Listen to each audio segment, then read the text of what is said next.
And welcome into the Splatoon 2 Fresh 4 2021 Championship. I'm your spray-by-spray host, Jordan Kent, and joining me, it's been a long time, our two top Splatlists in all of Inkopolis, Ashley Esqueda and Charles Nine-Hole Grains. And let's start with you, Ashley. What are you most excited for today? Because it's been a minute since we got the band back together.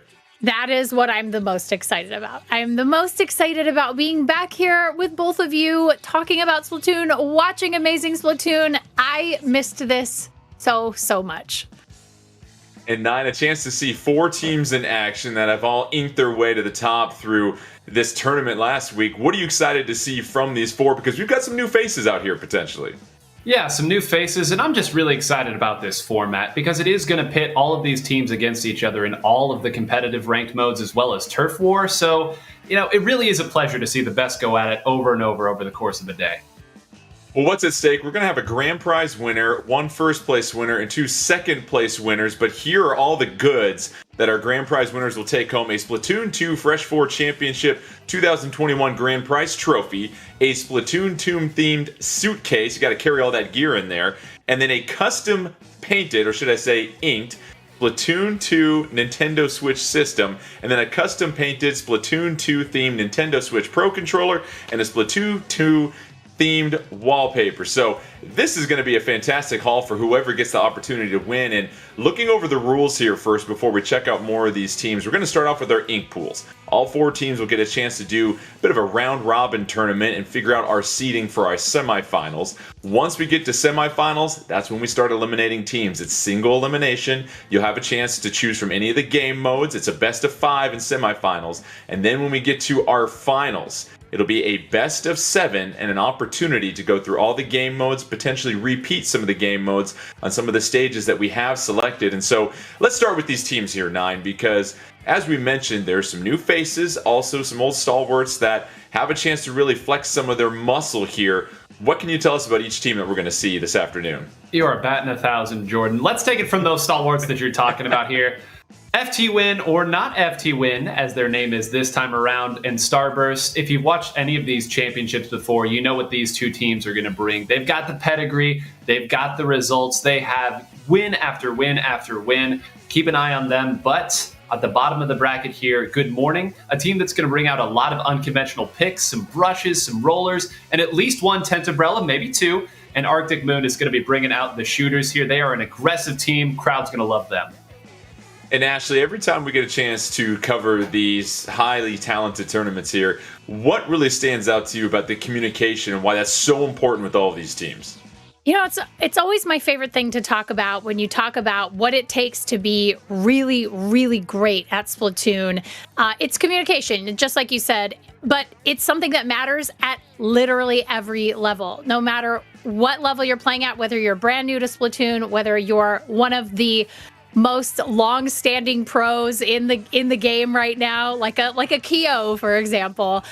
Communication is always super key, and situational awareness is going to make the difference today.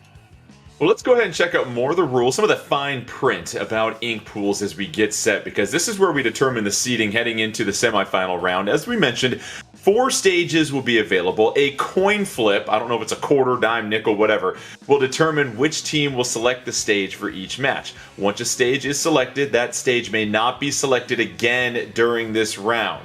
It's Turf War. We've got Walleye Warehouse, Sturgeon Shipyard, Port Mackerel, and Muscle Forge Fitness. And we'll start off with Starburst versus Good Morning, and then Not FT Win versus Arctic Moon. So as we get ready to get going with our first matchup in ink pools, this meta, Nine, consistently is changing. That's the one thing that you can always count on Splatoon 2 is a meta that is ever evolving.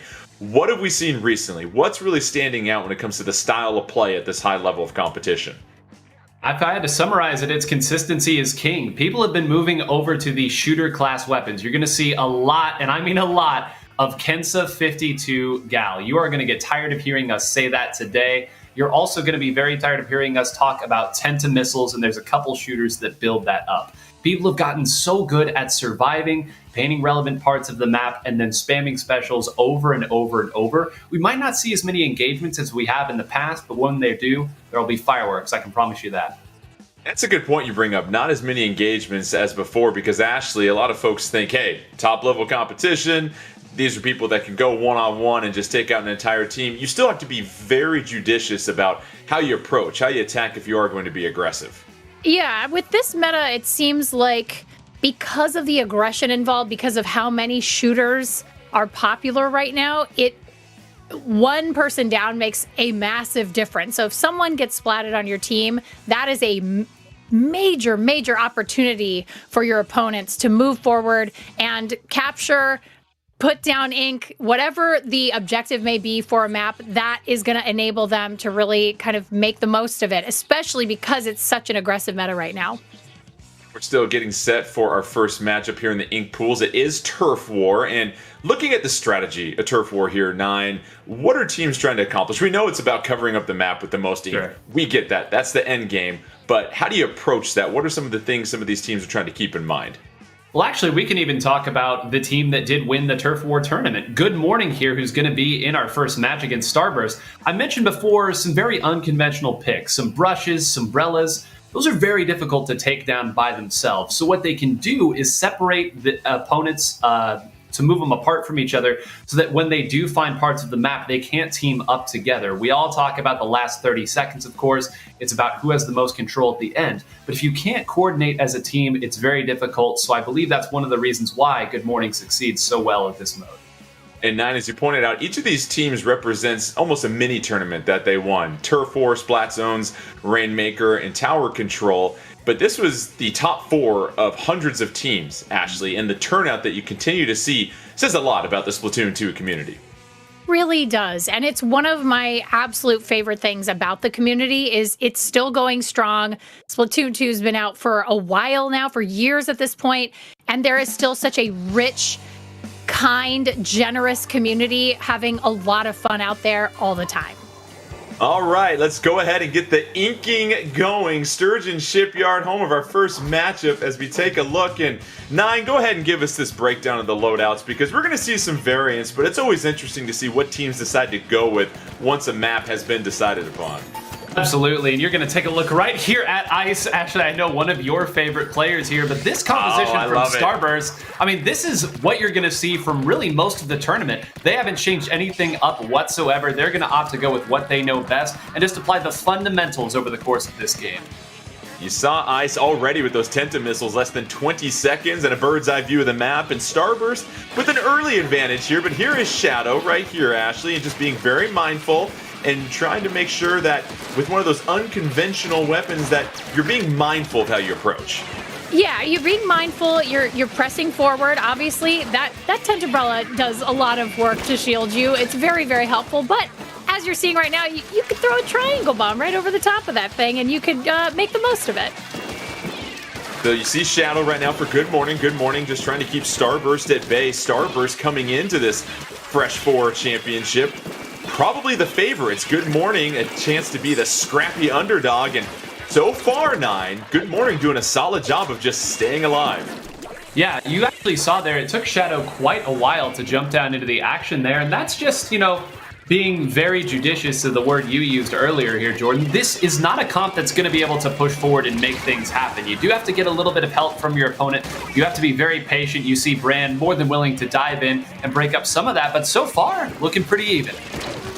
Less than 90 seconds left. 3-4 on the field. Starburst, Good Morning going back and forth. A relatively close match so far. You see the Tenta missiles coming. Keen wisely backs up. Keen looking for some higher positioning. Just being very mindful at this moment. You're getting close to that 30-second situation. And how about the splat on Brand? Here we go, 9. Keen, you can talk about patience, but when you need to get a splat, you get it.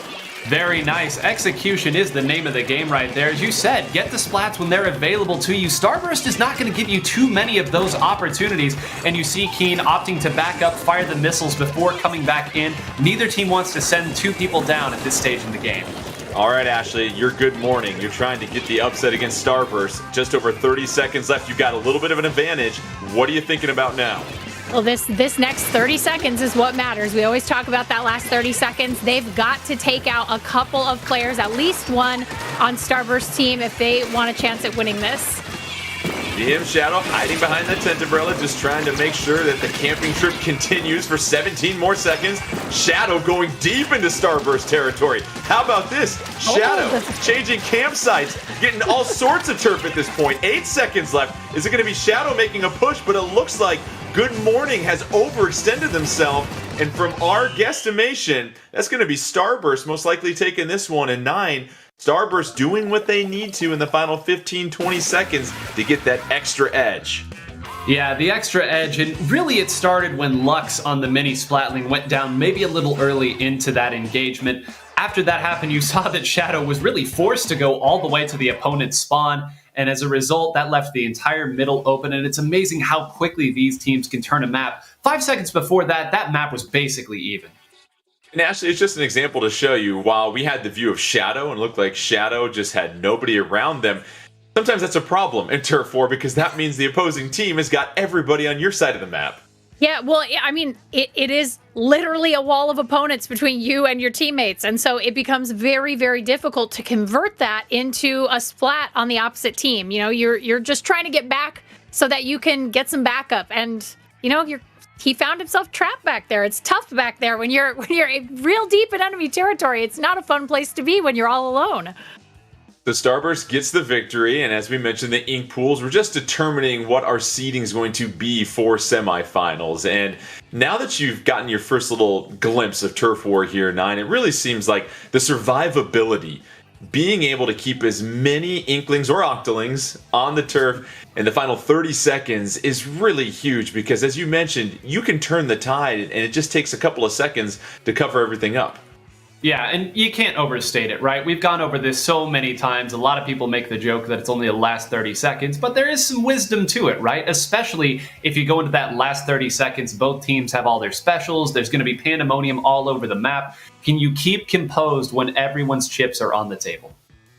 Well, as we mentioned, Starburst getting the victory over Good Morning. That'll set up our next matchup in the ink pools here. That's going to be Arctic Moon taking on Not FT Win, and this is already what a lot of folks are saying about FT Win, one of the top teams for so long, not with all of their pieces, hence the term Not FT Win. And we'll see what happens against Arctic Moon, a team 9 that you mentioned, Arctic Moon. They have got the capabilities to light some teams up if they're on their A game. A very aggressive build for this team. Yeah, very aggressive, and this is the part where we can really talk a little bit about the Kensa 52 gal, because this is a shooter that has a wall, so it survives well. It's got a Booyah Bomb, so it survives even better and can paint relevant objectives. And Arctic Moon has a player by the name of Twig. We are going to call that name out quite a bit. The third highest X-rank power of any player not from Japan ever, period, ever. One of the best to ever pilot that weapon. Yeah, put that on your LinkedIn profile right there. So Ashley, you see the power-up that has been, the main ability power-up that has really made a huge difference. And when you look at that 52 gal, now it only takes 2 hits to get a splat. And when you put that in the hands of somebody that's got some accuracy, it makes for a very bad time for the opposition. It's dangerous. I mean, that is the only way to describe it. When you're going to see Kyo out there with a 52 gal, Kensa 52 gal, pretty much exclusively today, and he is a very dangerous squid with that weapon in hand. So I definitely think that it's going to be very difficult to. They're going to have to really make an effort here, Arctic Moon, to pick off as many players as they can in 2-on-1 battles if they can find them. And 9, how much are you seeking out splats in Turf War? Because we know when you get to the other ranked modes, a splat here or there can really give you the leverage and those numbers that you need to make a push with the objective. But in Turf War, are you going out of your way to get some splats? Question, because there's certainly a push and pull, right? We saw really going into the last 30 seconds and at the start of that last game, both teams were pretty content to paint the map a little bit, build some specials, almost throw a rock and wait to see where the fish scatter. I would expect these teams to maybe send 1 or 2 people to attack and then see what happens as a result of that, bait a little bit, and move in from there. Throwing a rock and waiting to see if the fish scatter. Is that what you guys do in St. Louis with the fishing right there, 9? Wow. Wow. Oh, okay. No, I don't know. I mean, maybe it's a good technique. It's I'm dynamite. not sure. You can educate me.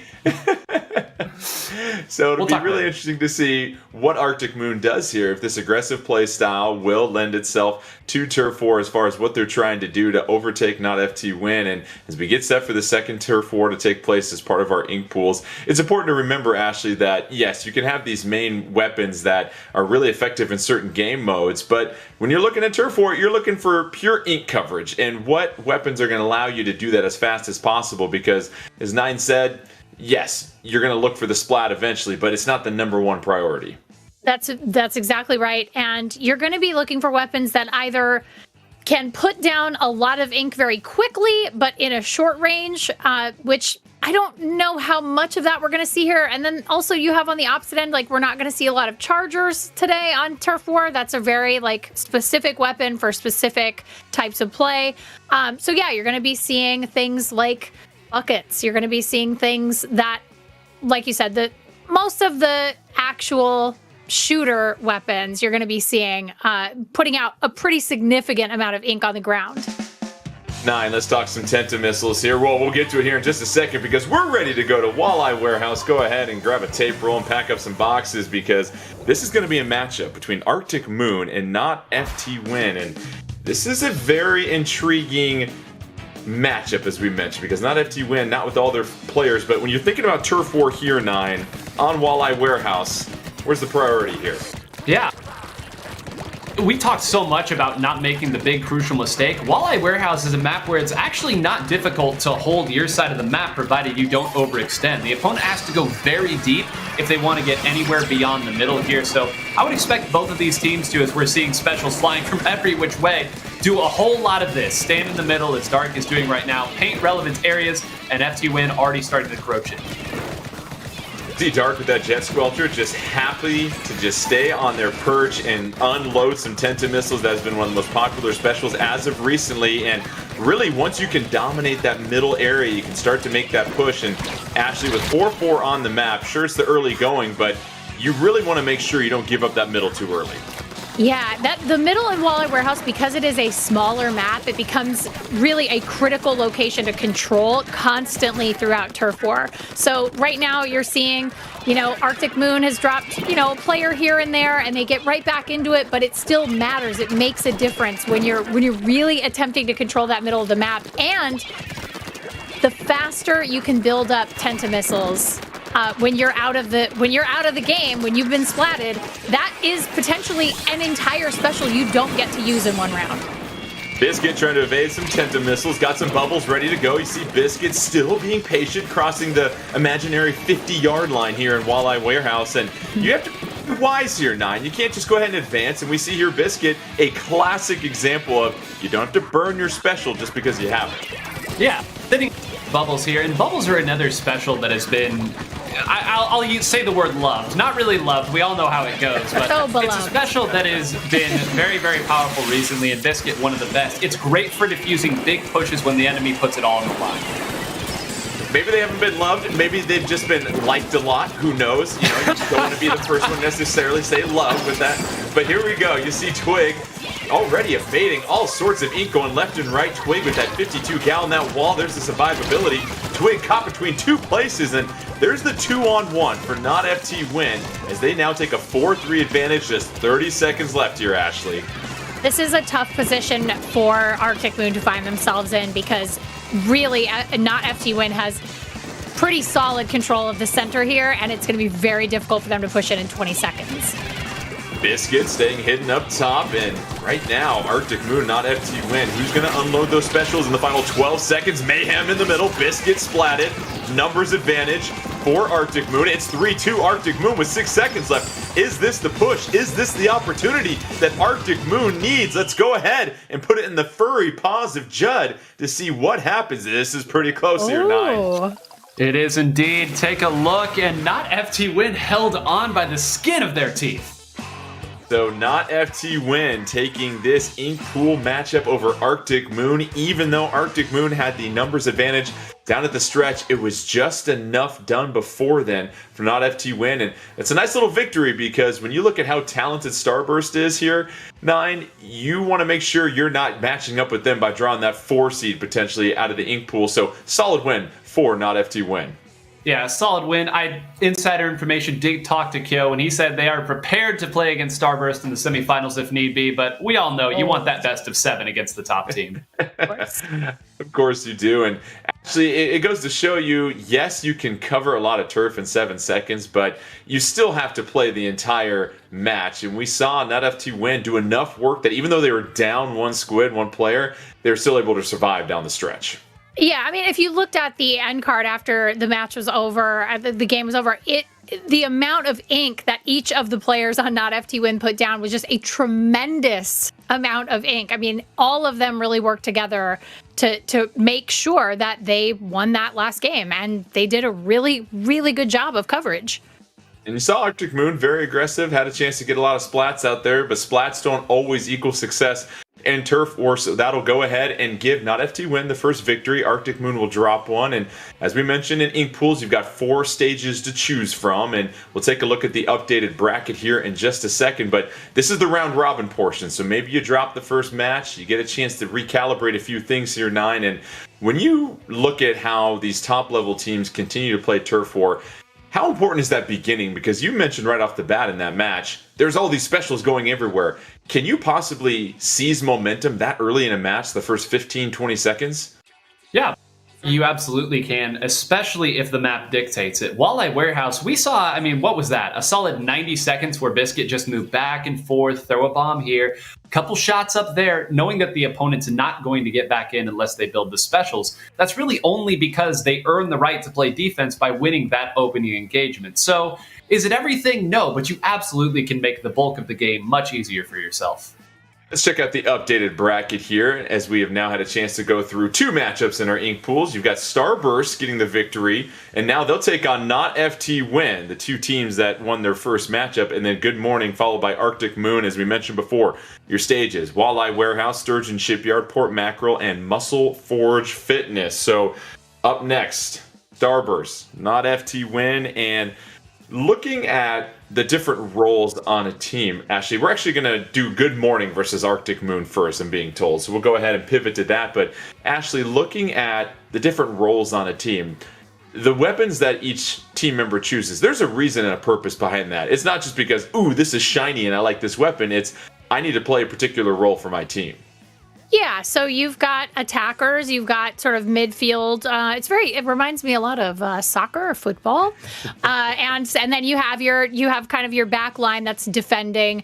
It depends on the actual type of game that you're playing. So obviously in tower control, you're going to want maybe somebody in the back to sort of keep an eye on everything that maybe has a charger. But for Turf War, really, like we talked about earlier with the loadouts, you really want things that can put ink on the ground very quickly, that have some decent range, and also enable you to sort of coordinate between your teammates on specials. So you say, okay, well, we definitely want at least 1 or 2 players with Tenta missiles. We definitely want somebody with a Booyah bomb.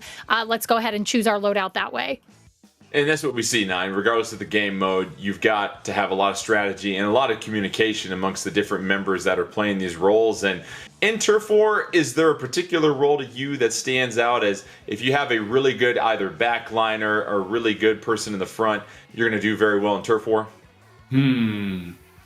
I would say that in Turf War in particular, it's important that everybody knows what the most important thing is, which is survivability, right? And contextual answer, right there. Right. Well, I can't praise anybody too much here, but I really do think that in Turf War, the onus is on every player to simply stay alive and hold their portion of the map, right? Because again, we've seen if that game had gone on for maybe 10 more seconds, Arctic Moon might have taken it, but you saw Bagel survive just long enough. So I think that's really the important part. Contextual skill.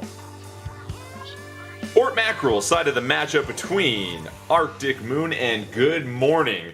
Both these squads dropped their first matchup in the Ink Pools, but now a chance to get on the scoreboard with a victory here. See, NotFT Good Morning in the yellow, Arctic Moon in the purple, and interesting map here, Ashley, because you've got some areas that are uninkable. I think that's the official term we came up with. And you've got some different spots for some leverage as well.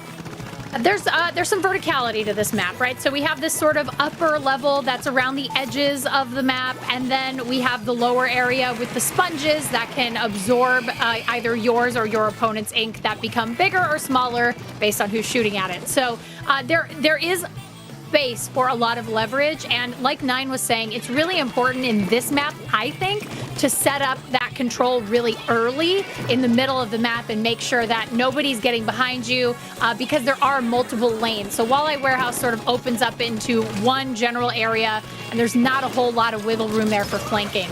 This map is a lot different. Already, Arctic Moon trying to eclipse most of Port Mackerel. You see the purple push coming forward. Omega trying to negate that. You see the suction bomb rush coming out. Getting a little bit of help here with that tent. And now you've got Omega trying to get out of harm's way. And how about that, Nine? The wherewithal to understand that you're about to get splatted. Let me retreat and regain my ground. Yeah, I didn't even see the Booyah Bomb coming here. I thought the jump was initially just to get away from the Stingray, but great work, I think, getting out of there with that survivability. And you actually see that's going to allow Keen to at least survive a little bit longer here and try to slow down the opponent here. I do want to talk just for a moment here about Shadow on that tent umbrella, because Ashley, I'll even toss it to you in here. You were talking about that earlier in our previous match and how difficult it is to move away once it gets going. Yeah, I mean, once that tent umbrella starts heading towards you, if you're stuck in a lane, it's tough. I mean, you're not getting away from that, right? It's like it's coming right at you. It's a giant umbrella. It's one of my favorite weapons in Splatoon 2. I absolutely love it. I hate playing against it. It's the worst. I never want to see it in a game, especially on a map like Port Mackerel, because of those tight lanes. But it is really fun to watch. It is really fun to watch it at the highest level of play. Ian getting the splat on Twig, and now Arctic Moon still in full control with about 40 seconds left here. Your good morning here, Nine. This is when you've got to make that push. You can't leave yourself just a handful of seconds. No, you can't. And this is such a difficult spot to try to make your push back from, because every time you're shooting to take back some turf from the opponent to build your special, well, they get the chance to do the exact same thing. You're already seeing the Stingray to take back a little bit of momentum that they had built. They're going to need a couple more picks if they want any chance of taking this back. DM Shadow just trying to stay alive. That tent umbrella doing all that it can, but it might be dealing with too much rain in the form of purple ink coming in. Here is Shadow. You've got the curling bomb rush. Is that going to be enough, though? 3 seconds left. This might be Arctic Moon's match to go, but who knows? Ooh, Good I don't morning. know. A little bit of work at the end. Once again, Judd, what do you got for us? Because my eye can't tell at this point. Final result is, and that is going to be good morning. How about that? Doing just enough down the stretch, and the survivability once again. Ashley paying off for good morning as they get their first victory in ink pools. I mean, you saw Shadow right at the end there, using that tent umbrella, staying with it as it was moving forward, putting that ink on the ground, just staying calm. And that is such an important and key skill that all of these top level players have. They have the ability to just stay focused, get the job done. This is just another day of Splatoon for them, and he went in there and did it and snatched a victory away from the other team. And I absolutely love seeing games like that. And Nine, it was really interesting when we talked about what makes these top level teams so good. You use the word composure. It is very difficult sometimes when there's so much ink going everywhere and specials left and right, just to remain calm and focus on the objective. And that match really encapsulated composure for Good Morning, because they took that initial punch, but were able to just steadily come back. Yeah. Player at this level is going to be able to tell you the right play. If you show them a VOD review afterwards, you have them look at the tape. Being able to identify the correct answer in the heat of the moment is, I mean, you can't really put enough of a premium on it, right? It's built up over years and years of playing this game, competing at this level. And we said it earlier, every one of these teams did have to win an entire ladder in order to get here. So we know they're all bringing it to the table. As we mentioned, top 4 of hundreds of teams that entered. And so every single one of our 4 teams today, they're special. We'll just put it that way. And so now we have our next ink pool matchup. That's going to be Starburst versus Not FT Win. And what we saw from Starburst, total control, start to finish. Ashley, Not FT Win, they battled back and forth a little bit in their first one. But really, it seems like getting that initial charge and then, yes, having your particular area of the map, but if you can just advance your team just a little bit further, encroach on the other team's territory, and then stay alive, that seems to be the secret that we're seeing so far.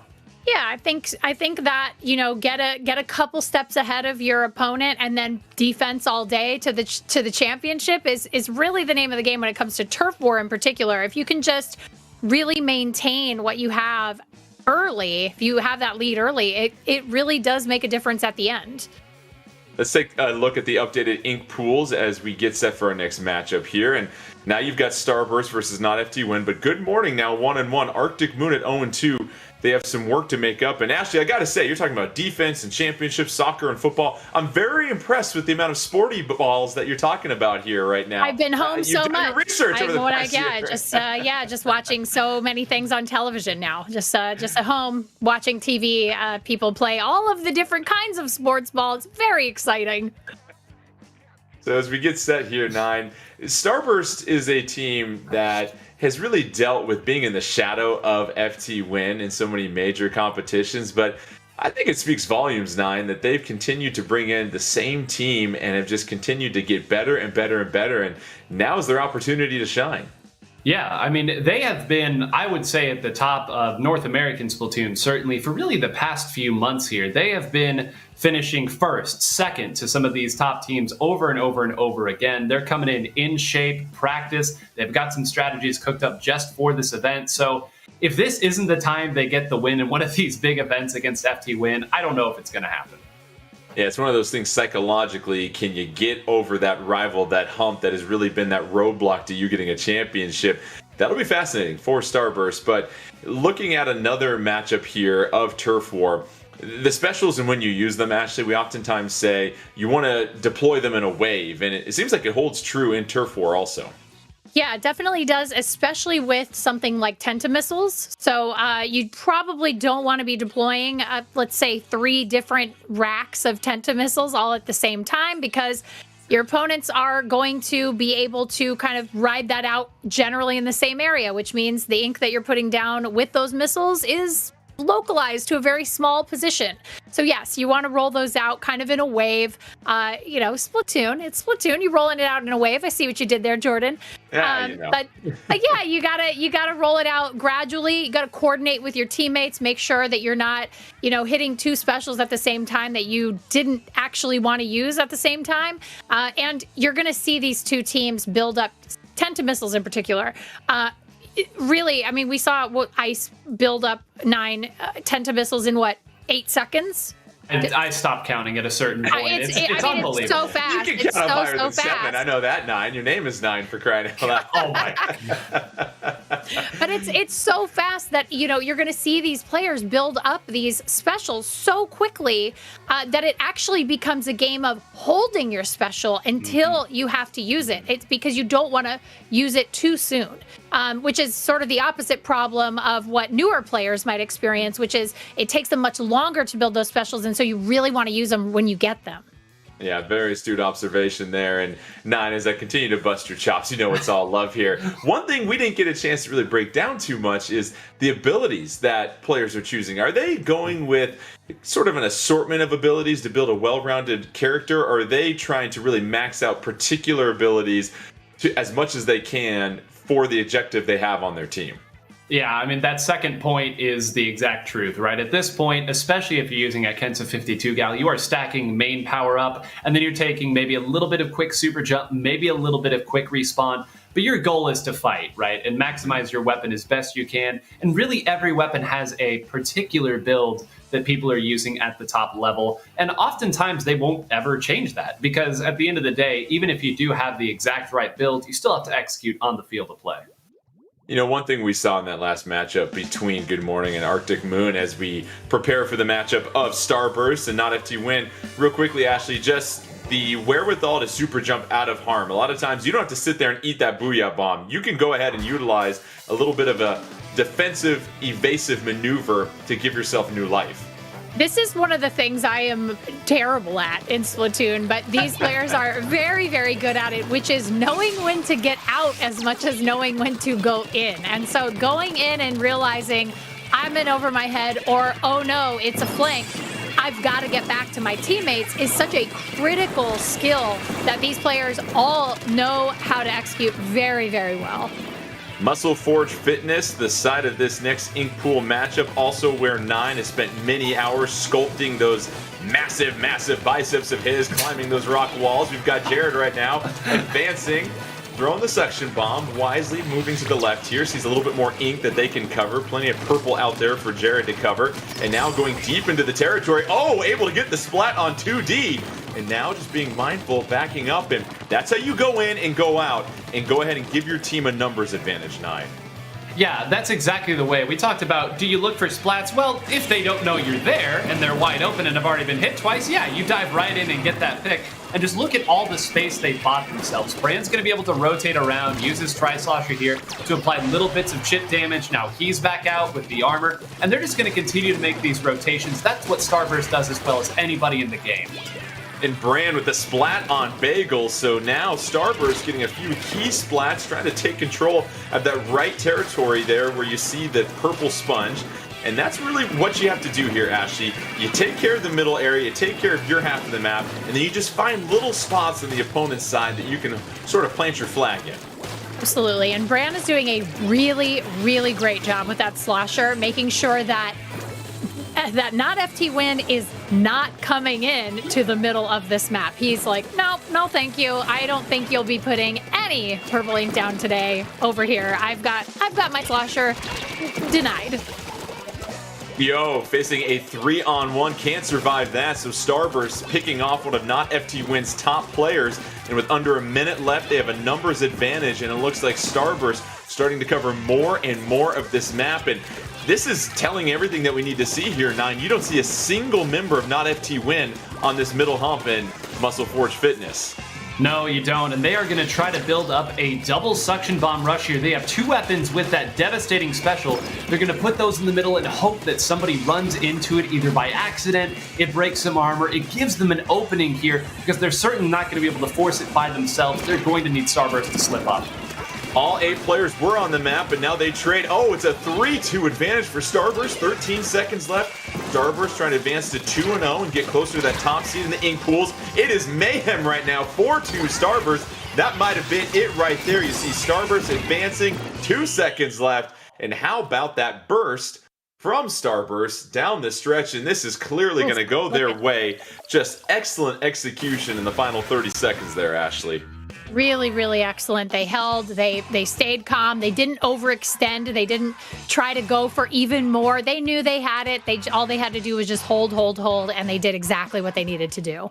And that's the picture that you're able to ink right there, Ashley, is Starburst maintaining control of that middle area, 9, and we never really saw that suction bomb rush overtake that. And yes, you don't necessarily go out and look for splats, but at the end of the game, it now becomes a free-for-all, and if you can get those splats and get that numbers advantage like we saw from Starburst, it's curtains. Curtains. And what's so difficult about fighting a team like Starburst is we never saw Brand stop moving. Whenever Brand got a pick, went over to the right side. Get a pick on the right? Let's go back to middle. Let's rotate around. And the other members of the team are doing just that as well. You can't focus in on any one of them. They know their rotations, they know their strengths, and it's going to be that much more difficult to knock them off once they get into the ranked modes. And mobility, Ashley, is something that at this top level we just marvel at sometimes. And it's so important because you have to make yourself a moving target, and you also have to make sure that you can be flexible to help out your teammates at any given moment. And that's what we saw from Brand.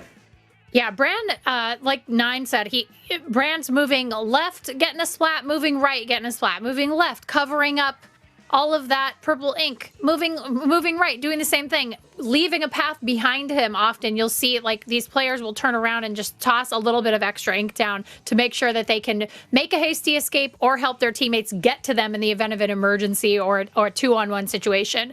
And Brand just did such a good job of being aware of helping his teammates with that mobility, using the slosher to make sure that all lanes were open for all of his teammates to be able to get to wherever they needed to go on the map.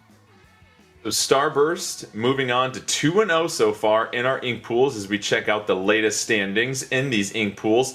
Remember, we're looking for the seeding as we get set for the semifinals. That's when things get even more serious and teams start to get eliminated here. But Starburst 2-0, not FT Win and Good Morning both at 1-1, and Arctic Moon at 0-2 at this point. So that'll set up our final pair of matchups in the ink pools. And 9, sticking on the subject of mobility, what's so great about Turf War is it's fair to say that compared to all the other game modes, you have to be mobile across the entire map at all times in Turf War versus some of these objective-based modes that we see where, okay, it's either the splat zone or I'm following the tower.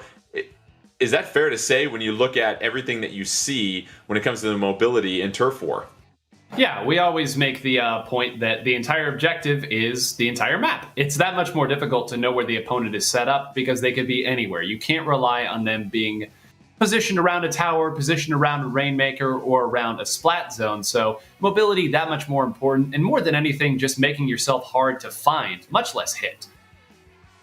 Well, taking a look at these rankings, these will be our final rankings as we get set for semifinals. So Starburst taking control of that #1 overall seed. They'll face off against Arctic Moon, and then you've got Not FT Win versus Good Morning as they get set for these first set of semifinals. So we'll bring you semifinal action here in just a moment between these two teams, and it's going to be very exciting to see what's going to happen here because Starburst 9 looked very, very dominant thus far in their first two matchups in the Ink Pools. They took care of business, and so often these ink pool matches are great for getting warmed up. You can go, you can scrim some people, you can play against some people online, but nothing beats a real game speed warm up. I can't wait to see what these teams are going to bring. All right, we're going to step aside for a quick little break, but before that, this fall, Nintendo and PlayVS have partnered up to offer Super Smash Bros. Ultimate and Splatoon 2 as high school sports. Grab your friends and team up to represent your high school for the chance to bring your school a championship title. The fall season has already begun, but you can sign up now to learn more about the spring season at www.playversus.com. Spread the word at your school and visit www.playversus.com to get your school ready to play in the spring season 2022. When we come right back, we'll bring you our first set of semifinal matchups in the Splatoon 2 Fresh 4 Championship 2021.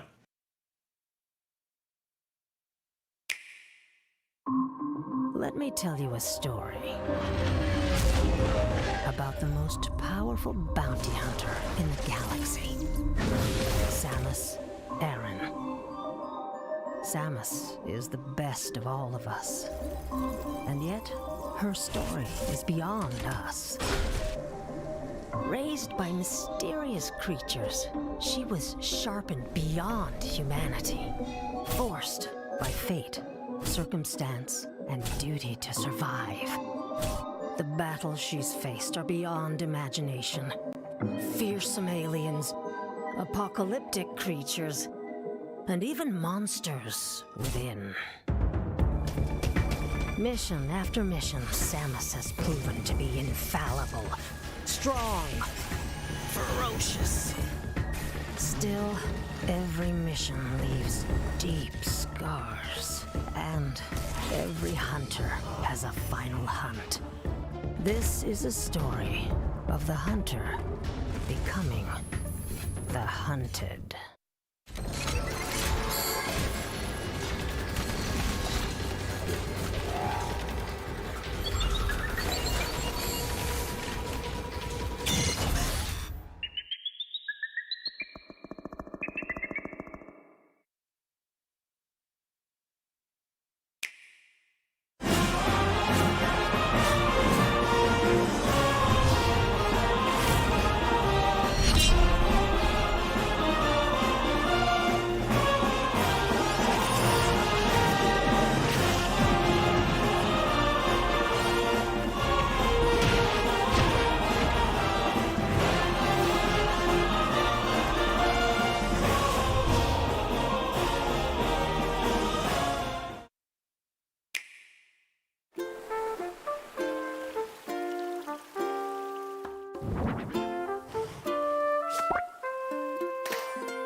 And welcome back to the Splatoon 2 Fresh 4 Championship 2021. Jordan Kent alongside Ashley Esqueda and 9. And we're getting set for semifinal matchup number 1. It'll be our top seed Starburst taking on our 4 seed Arctic Moon, which is a bit of a spicy matchup here because Arctic Moon, a team with capable shooters on their squad that can overwhelm a team if they get really warm. But let's go ahead and check out the rules for the semifinals because now we get into the elimination mode of this Fresh 4 Championship. And with semifinals, is going to be a best of 5. You're going to get a chance to cycle through all the game modes here. You see Turf War, Rainmaker, Clan Blitz, Tower Control, Splat Zones. Your stages, Inkblot Art Academy, Mako Mart, Blackbelly Skate Park, The Reef, Manta Maria. Now the team with the lower seed, that is Arctic Moon, will choose the mode for the first game, and that means Starburst will choose the stage. After the first game, the losing team, that's right, the losing team will choose the mode for the next game, with the winner choosing the stage. So 9, there's some gamemanship there because once a mode is chosen, if you're the team that just won, you can choose a map that you feel like you'll do the best on in that particular game mode. Yeah, and a lot of these maps are very popular maps within the community, and a lot of them, if you're good at one of them, you're probably good at a few of them here. So it's going to be a great opportunities for these teams to kind of say, all right, I know that it's going to be a mode that I'm really good at, but, you know, maybe this stage isn't the one for me, or, well, great, they were good at the last stage, they're going to be good at this one as well. So Ashley, we are being told that our very first game will be Tower Control on Inkblot Art Academy, and this is always exciting because you've got a pretty wide open area in the middle and then some verticality and uninkable ramps that you have to deal with as you get deep into opposing territory. This is I think, one of the more difficult last checkpoints to take because of those uninkable surfaces, because of the verticality. There's also the uninkable hand sculptures that you can stand in. It's like this, right? Am I doing it right? The uninkable little hands there. But yeah, it's. I think it is one of the most difficult maps to actually take the tower to that last checkpoint, that last stretch. It's pretty tough. So it'll be really interesting to see how both of these teams perform today. And 9, we've seen that all of these players on these teams can use multiple weapons. Are we seeing a transition at all when it comes to the weapon selection and tower control, or will it be a lot of the same stuff that we saw for Turf War? I think a lot of the same, and part of that's just because of the two teams that we're going to be seeing right now. Starburst, they know what they're good at, right? They don't need to mess with it. It's been working for quite some time. Arctic Moon was the team that ended up winning the tower control ladder. So this should be, at least in theory, their most comfortable mode. So whatever we see from this, they've had this play in for quite some time. And Arctic Moon, a surprising 0-2 in the ink pools. This is a team that really likes to use those 52 gals, Ashley, and if you can finally get your aim right with those and get on a roll, you can overwhelm the other team. You absolutely can. I mean, like we were talking about earlier, with the Kenza 52 gal, it's 2 hits to splat an opponent, which means anything goes, especially in tower control when you have this sort of variable in the tower. Where is it? Where's it going? Is it moving? Is it not moving? Are we at a checkpoint? I mean, there's so many different scenarios that these teams are going to have to adjust to. And the 52 gal, the Kenza 52 gal, is going to make that all the much more difficult. Now, 9, Tenta missiles, are they still just as valuable in tower control as they are in all the other game modes? Yeah, it's maybe even more so because you know where the opponents are going to be. It's that much easier to hit 2 or 3 people with those Tenta missiles. And again, if you're on the tower and you get targeted, you have to move. It's non-negotiable, and better yet, the opponent can see where you're going because you are marked once those Tenta missiles do take aim on you. So expect at least one of these teams to bring some Tenta missiles out and use those as a get-out-of-jail-free card if the push starts happening. Of course, Ashley, when you are on that tower trying to advance it, that's when you really have to be dialed in as a team because it's not just enough to get on top of the tower. You have to make sure that you're getting that thing moving. And then, as you said, when you get to those checkpoints, what are teams trying to keep in mind as they're trying to clear that checkpoint? Now stay away from bombs. Suction bombs are not your friend. Suction bombs are the enemy. You're going to see probably a lot of suction bombs. I'm guessing maybe 1 or 2 teammates on each side is going to have a special that has to do with suction bombs because It is one of the easiest ways to get your opponent off of the tower, and also it moves along with the tower. You don't have to worry about it being stationary, and it certainly is one of the more difficult things to defend from when you're on the tower. Now, on the flip side of that, if you're on the tower, we talk a lot about situational awareness, right? So, when you're at a checkpoint, it's sort of a rotating. Communication is so key when you're making that countdown happen. You've got to get off the tower and get back on quickly to continue that countdown. You've got to talk to your teammates. If you're not doing that, you can't make it to the end. And 9, when you're surrounding this tower and trying to really be this entourage as this tower is slowly moving to those beautiful musical chimes, are you straying far away from the tower up ahead, or what's the mindset with these top level teams as far as their positioning around the tower as they're slowly trying to plod their way across the map?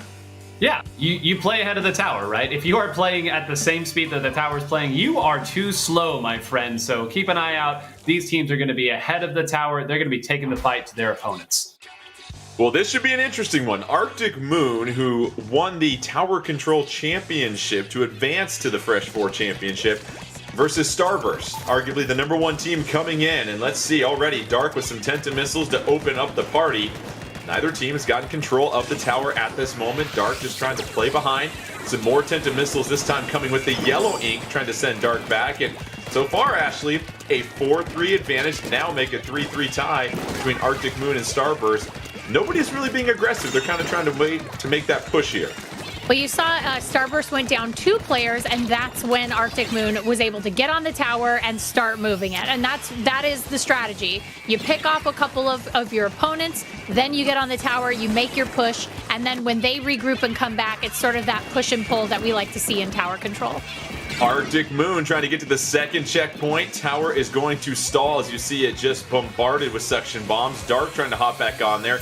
Dark unleashing some Tenta missiles, and hitting at 49. They haven't cleared that second checkpoint yet, and now it's going to return, so some solid defense 9 from Starburst. Yeah, and I really got to give a shout out to Ice there. Ice threw a bomb at the tower there, not on the backliners that many people are probably used to seeing. Ice is using a shooter here. Surprise, surprise in this meta. Walked right forward and swept that tower off like it was nothing. Now Brandroid trying to escort the tower to the first checkpoint for Starburst. They haven't cleared that one yet. It's just about a hair or two away. Now tower being returned as Arctic Moon playing a little bit more defense. And now Arctic Moon wants to take control of the tower. Brand being patient, avoids the flank from behind, and Brand gonna hop in the baller. And how about the defensive maneuverability from Brand here, Ashley? I mean, it's amazing he stayed alive for that long. I'm shocked by that. But, ultimately, all good things must come to an end. Arctic Moon back at the second checkpoint. They clear it, so now Arctic Moon just one checkpoint waiting, and this has been all Arctic Moon so far, 9. This has got to be very surprising for Starburst. Yeah, this is what Arctic Moon does, right? They identify where you are, they rotate over, they attack. Very nice pick by Jared. Almost a necessary pick because the flank came a second pick now, and that is almost certainly going to take the pressure off for the time being. But when you have to win a 1v2 just to stop the opponent's push, something has gone horribly wrong. Jared on a mini tear right there. 2 splats and an assist, and Jared trying to swing the tide of momentum in favor of Starburst. Just under 2.5 minutes left, so plenty of time for Starburst, but they haven't been able to really spend much time in Arctic Moon territory. Let's see if Brand can go ahead and move forward. Here comes that splat bomb, backing him up. A bevy of projectiles coming the way of Brand, but now it's Starburst trying to hold down this first checkpoint. And actually, look how far they have extended beyond the tower. Seems like Starburst is starting to make their push. Yeah, they definitely are. I mean, 9 said it exactly right. If you're going with the tower, you're behind. And so they're trying to make as much space as possible for that tower. Look at all those Tenta missiles. Oh my goodness. So now Arctic Moon really backed into a corner here, 9, and this is where you've seen Starburst really start to step on the gas here. Here comes a Booyah Bomb. Well timed for Arctic Moon. Just enough to slow things down, but this is that push that Starburst is looking for. It's now 2-2. Anything can happen here, 9.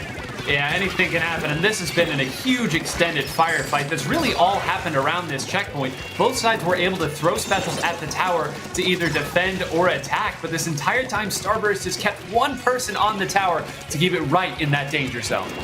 Jared putting in work here as Starburst moving to the final checkpoint. Starburst gonna take the lead from Arctic Moon with just over 1:10 left. And now Starburst slowly encroaching on that checkpoint. Very solid work, but you see how quickly Arctic Moon is able to play defense right there, 9. Yeah, able to play defense, and now it's already changed. You say quickly defense, how about quickly offense? Ice getting another 2. Dark was the last one, had to fire some Tenta missiles just to extend the game. But now again, it's only one person. There's 2 people up there spawn camping, and if they're able to hold this, it will be a miracle. Starburst just a few ticks away from getting the KO, and that'll do it. Starburst, after trailing early, they dominate the second half of this game to go ahead and get the knockout against Arctic Moon and take the first game in this best of 5 of semifinal number 1. And Ashley, what really seemed to stand out with Starburst was just how far they extended. Once they got to that first checkpoint, they extended, and even in 3-on-4 situations, really held their own. And we saw Jared, arguably the MVP of that game, get multiple 2-versus-1 opportunities where they got splats. That map in particular, Inkblot Art Academy with tower control, is you have to do that up at that second level because of the number of checkpoints you have to clear. You've got that third checkpoint, which is arguably one of the more difficult checkpoints to clear because it is so close to enemy spawn. It's so short to get to the finish after that point. You have to be ahead of the tower when it gets to that second checkpoint. Otherwise, it's just not going to make it across and to that third checkpoint. It is such a critical part of tower control, that second to third checkpoint, and they did an excellent job controlling that territory. Yeah, and 9, controlling that territory. What did you see from Starburst once they got control of the tower? Because this was a night and day matchup. It was all Arctic Moon for the first 2.5 minutes. And then all of a sudden, Starburst decided, okay, we want to get the win. We want to get this knockout.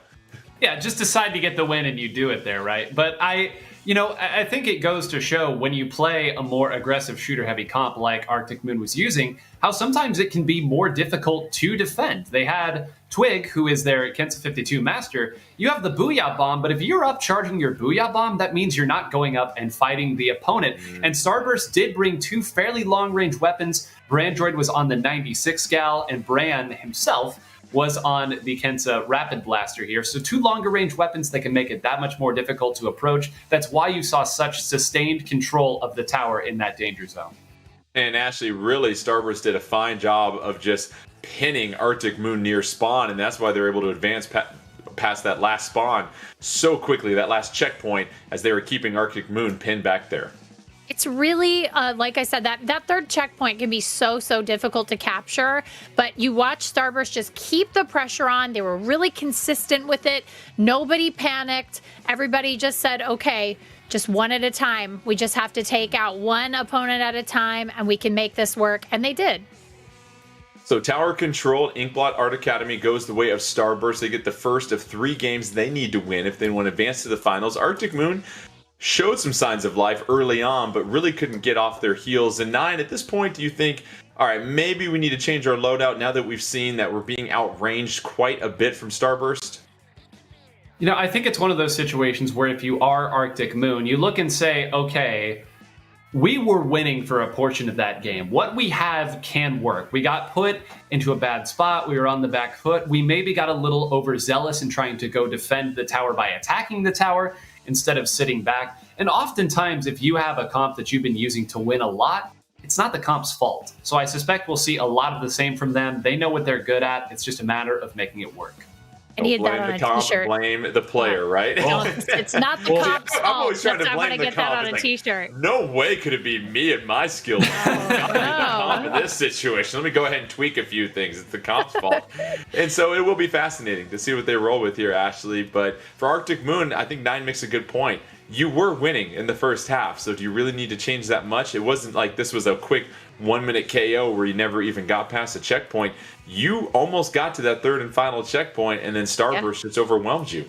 I think they got really excited because they were doing so well. I mean, I know that feeling of that adrenaline rush that you get when you're doing something that you know is really tough. You're up against a really tough opponent. You know your opponent, and you're like, "Oh, we're doing it. We're doing it." And then you make that like unforced error. It's a matter of unforced errors. Even just one, it really makes the difference. And so I think you're right, Nine. Like, you just don't really change anything. You just try to stay calm.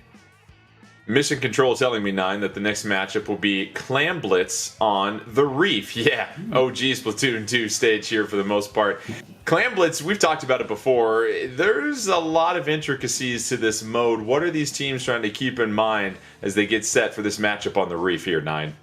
Don't make the big mistake. And I know that we've said that a lot, but I just want to drive home the fact that if 3 people go down, you lose the map. You lose all of the clam spawns too, because they do spawn in those little pods of 4 all across the map. And it's that much more difficult for you to even get back to mid, much less play the objective. So I'll say that these teams, especially on a close quarters fighting map like the Reef, are going to play it a little cautious at the start, wait for their big opening, and try to score multiple power clams as their very first score. And Ashley, to borrow another one of your sporty sport analogies from earlier, it's similar to soccer or football where you have to prevent that major mistake because those opportunities to pour in a ton of points are rare, and usually your best opportunity is at the beginning when you don't have a penalty to deal with. So here we go. Clam Blitz on the Reef. You've got Arctic Moon facing off against Starburst. And already we see Brand just trying to build up some special with that Tri-Slosher. And some Tenta missiles coming out here very early in the get-going, less than 15 seconds in. And both teams 4-4 and 9, as you said. You want to play a little cautious on this smaller map because you can't give the opposition control of the stage, especially a level like Reef. Absolutely. And, we haven't even gotten to talk too much about Ink Armor here. We've been talking about seemingly every special except for arguably the most dominant one is Brand goes ahead and gets a nice double there. But they are using 2 armors right now. They are gearing themselves up to move forward and fight and say, all right, we outranged you last time. We'll play your game this time. The Brand Droid with that power clam already. You see 2 power clams in possession for Starburst. Brand Droid just trying to be patient. Obviously no hiding as your position is, well, given up by a giant glowing football. Now you've got a flat bomb rush coming down. Brand trying to back up, goes up on the ramp, trying to take a look at the goal, has an opportunity to approach 4-4 on the map, and just very, very cautious by both teams. Nobody trying to overextend themselves here, but it's Starburst with 3 power clams at this moment here, Ashley. That is a very significant amount of clams, and like you said, they're playing very conservatively because what they're waiting for is that opening. They're waiting for the other team. They're waiting for Arctic Moon to make that unforced error, to make that mistake, that one mistake that lets them have that opening and score as many points as possible. Saw the Ink Armor coming out and a suction bomb launcher also being deployed. All 3 power clams still in possession of Starburst. They're doing a terrific job of just staying alive. Brand Droid trying to approach. Opening still not quite there, trying to go under it, but a suction bomb going to go ahead and cut off their map, followed by a splat bomb. Ink Armor coming out. 4-2 advantage for Starburst. Here's the opportunity. They break the barrier. They get that first power clam in. Here comes the super jump, but oh, short on the pass. The incompletion. Going to bring up second down here, 9.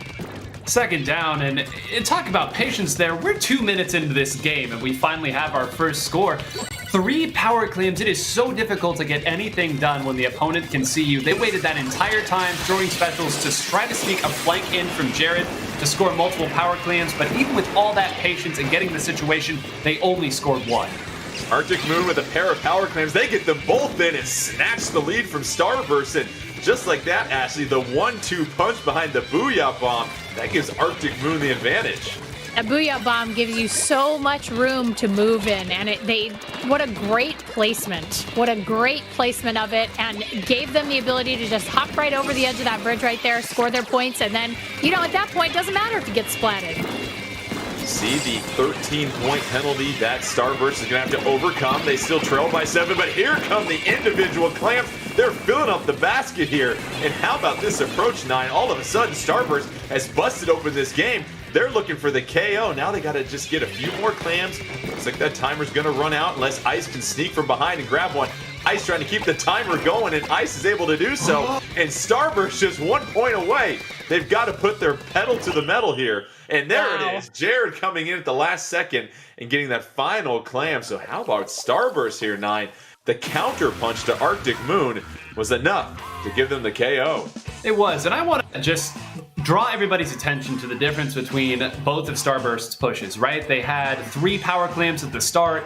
They were slow. They couldn't really find a way in. The opponent knew where they were at. That time, they had 1 power clamp and a lot of little clamps. It is very difficult to track where the opponent is going to attack from. You saw once Brand scored, he moved a little bit back, started attacking them. Jared came from the top. Ice jumped back in. So as you all out there, you kids and squids, are trying to get a little better at clam blitz, consider sometimes more power clams isn't as big of a threat as simply 1 power clam and a lot of smaller ones. And to that point, Ashley, early on with the 3 power clams, you knew where 75% of Starburst was out of the map at all times. But after they're able to come through with that second push, it felt like the other members jumped in and had 7, 8, 9 clams that they were throwing in and had the element of surprise against Arctic Moon. I mean, sometimes that's the best strategy. Like you were saying, it's not always about carrying the power clam. Sometimes 9 is better than 10. And you can, really get in there. Look at Ice came around the back and just threw 1 little clam in there and made it, reset that timer to be able to give his teammates the ability to win. And it's like, sometimes that's all that matters is those little details like that.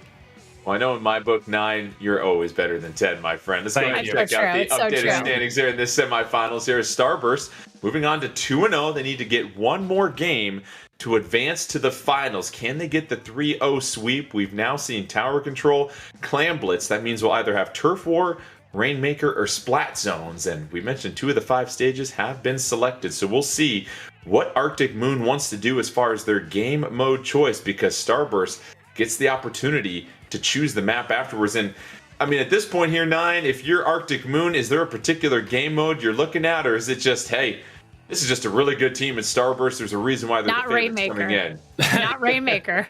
Yeah, well said, Ashley. Of course, Starburst did get the victory on the Rainmaker ladder here, and even outside of the ladder, they are a vaunted Rainmaker team across every tournament. So, Jordan, you're in the belly of the beast right now. They're really good at Rainmaker. They're really good at Splat Zones. In theory, you've already gone with most of your best modes at this point. You just got to play. Like, at some point, you've got to go in. You've got to try to finish the job. You've been winning both of these games. You can go into your 3rd game knowing, okay, we can trade punches with this team. There's just the moments, the class, the touch in the important moments that have just gone the way of Starburst. Well, Arctic Moon going to try and do this on hard mode. They are going with Rainmaker on Manta Maria. So they are going to go ahead and serve up a nice soft underhand pitch to Starburst potentially and go with Rainmaker. And Manta Maria, you look at the stage, the mass, that's where things really stand out. All that action in the middle here, Ashley. You figure if you're Arctic Moon, you're looking for the quick KO here, because it feels like the longer that this match goes on, Starburst is going to overwhelm you. We've seen that now in the last 2 matchups. Actually, Arctic Moon gets out to the early lead, but then Starburst just comes back like a tidal wave and takes care of business. Yeah, I mean, this is, to be fair, Manta Maria is a map in which you can actually win fairly quickly if you catch your opponent off guard. Maybe Ice will have a sneezing fit in the middle of the game. I mean, there's so many things that could happen. No, but it is true. The Arctic Moon has to get in there, and really, this is going to be a rush situation where they're going to have to, to steal from another game mode. They're going to have to blitz. They're just going to have to get in there and really try their best to finish this as quickly as possible, because, like you said, the longer Starburst is left running, that is an unstoppable force over time, especially on a map or on a game mode like Rainmaker. Arctic Moon fighting for their Splatoon 2 Fresh 4 Championship lives here. Rainmaker on Manta Maria.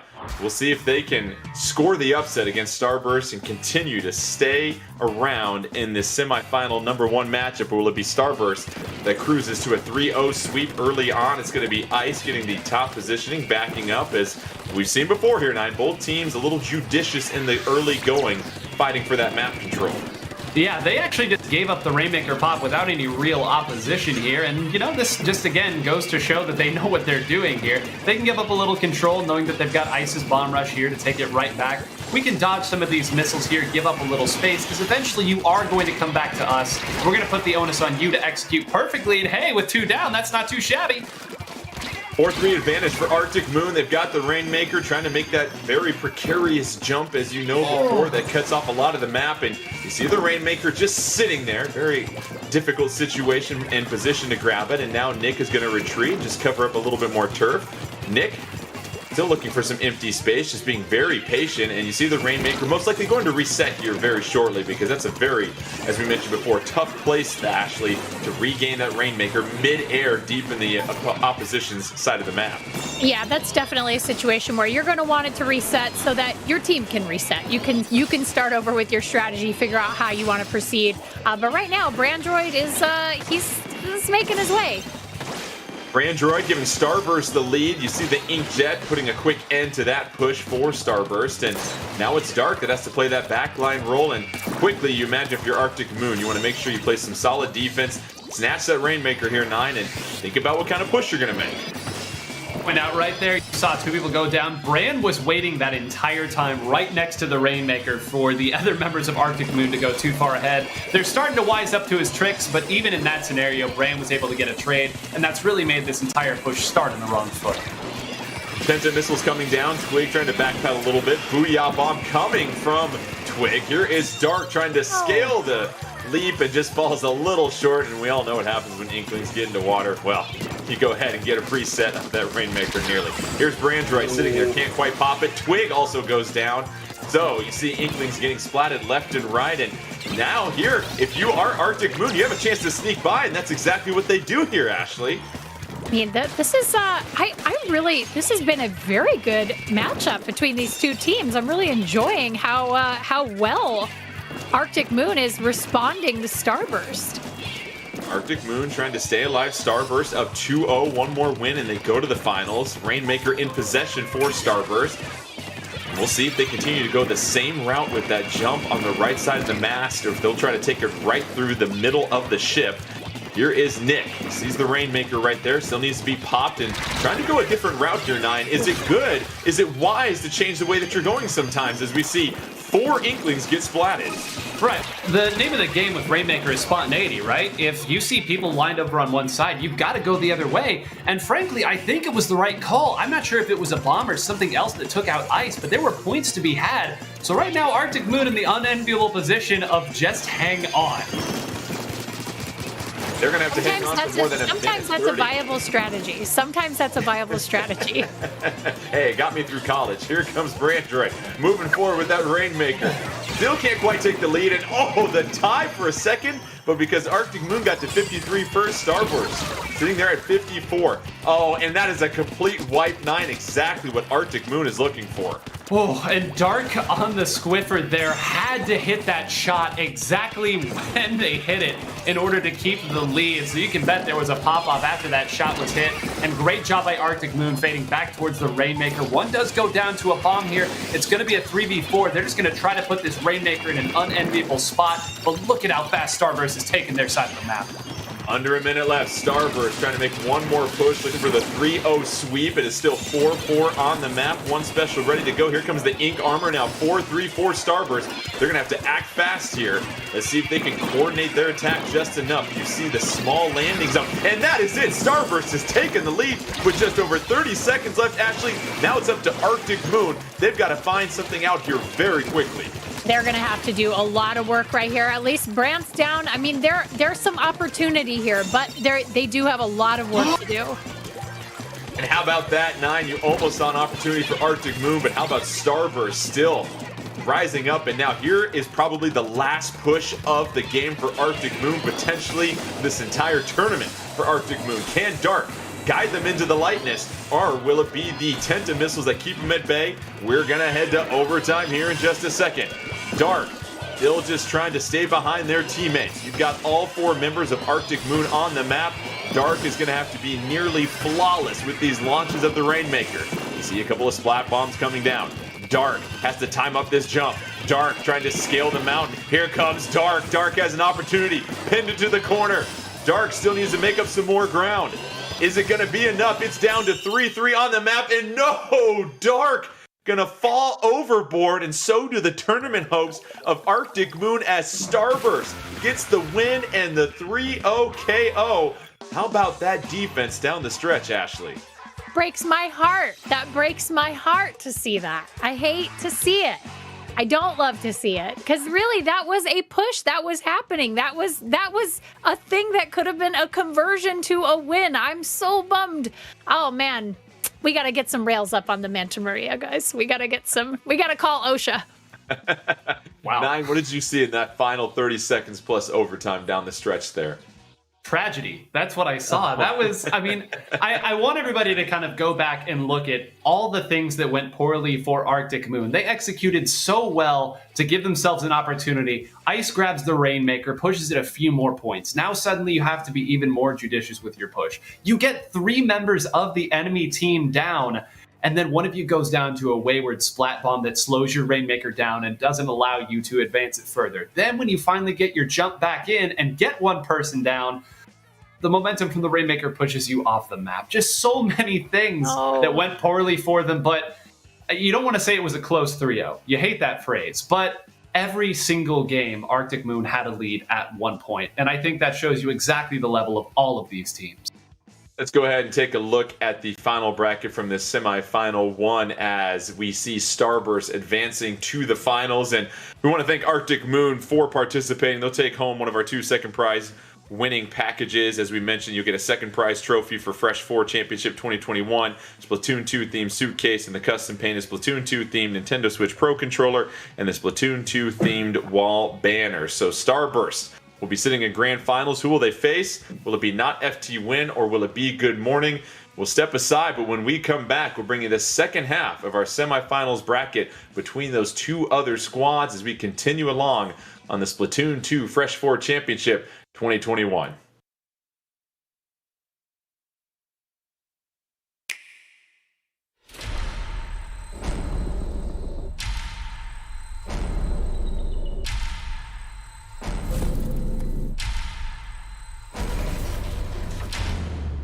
You are faced with overwhelming power. Your highest priority should be simply to survive.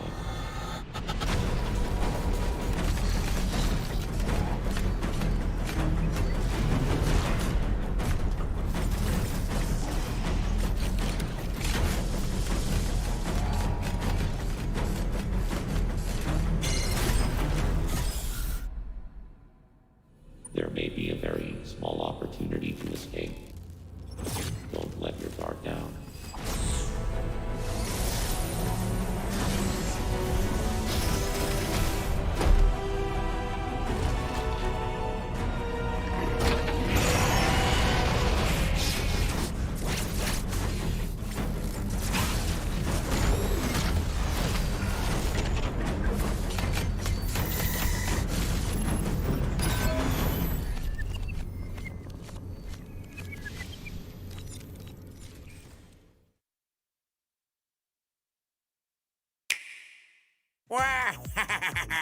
It is me, Wario. I'm back with a new game from my company. And you, yes, lucky you should play it. Why? Because Wario makes the greatest games. But I guess I have to spell it out for you. So here, the top reasons why you should play my game. Number 10, you can control me, Wario, in over 200 micro games. Hey, look at Nico, so cute. Number 9, you can play as me in multiplayer. 2 people can play together at the same time. That means you can make someone else do all the hard work. Number 7, or is it 8 or 3? Whatever. Anyway, my crew is back. But who cares about them? Wario is the best. Eh? You do care? Fine. Number 6, each chump has different abilities, but they will never be as great as me. Okay. Number 5, Variety Pack. Look at these 10 amazing mini games you can only play here. Claim turf, pick fights, don't let that ball hit the ground. Oh, there's plenty of that in my game. You're welcome. Number 4, story mode. Hey, I don't have time for stories. I got sucked into my own game, so get me out of here now. Number 200. Is that the right number? Who cares? I am in these micro games, so that means you get more of me. Number 2, Wario Cups, named after me. Better not embarrass me in those weekly challenges. And the number one reason to play my game, it's me. Wario is the greatest. Don't like that? Too bad. There, I spelled it out for you. Now, you'd better play it. Lucky for you, there's a free demo on Nintendo eShop. Have a rotten day.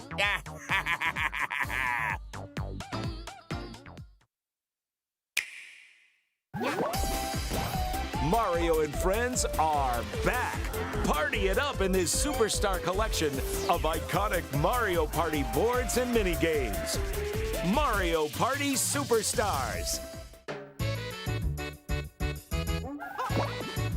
Hit the dice block and move from space to space. Whoever collects the most stars by the end wins. Compete in mini games at the end of each turn to win in-game coins, which you can redeem for stars. 5 boards from the Nintendo 64 Mario Party games make their return, and each one is jam-packed with all sorts of zany events. On Yoshi's Tropical Island, Toadette's got the star, but she might swap places with Bowser. Surprise! On Peach's birthday cake, plant some piranha plants to gobble up your opponent's coins. On Spaceland, beware of the Bowser coin beam. Avoid it or say goodbye to all your coins. On Woody Woods, the direction keeps changing. Can you find the right path forward? And on Horrorland, King Boo appears at night. Better hope he steals your opponent's stars and not yours. On top of that, you can enjoy these boards with online play. Compete against your friends or battle it out with players worldwide via random matchmaking. You can also use stickers to communicate with others. And if you're playing with friends, you can save your progress mid-game and resume at any time.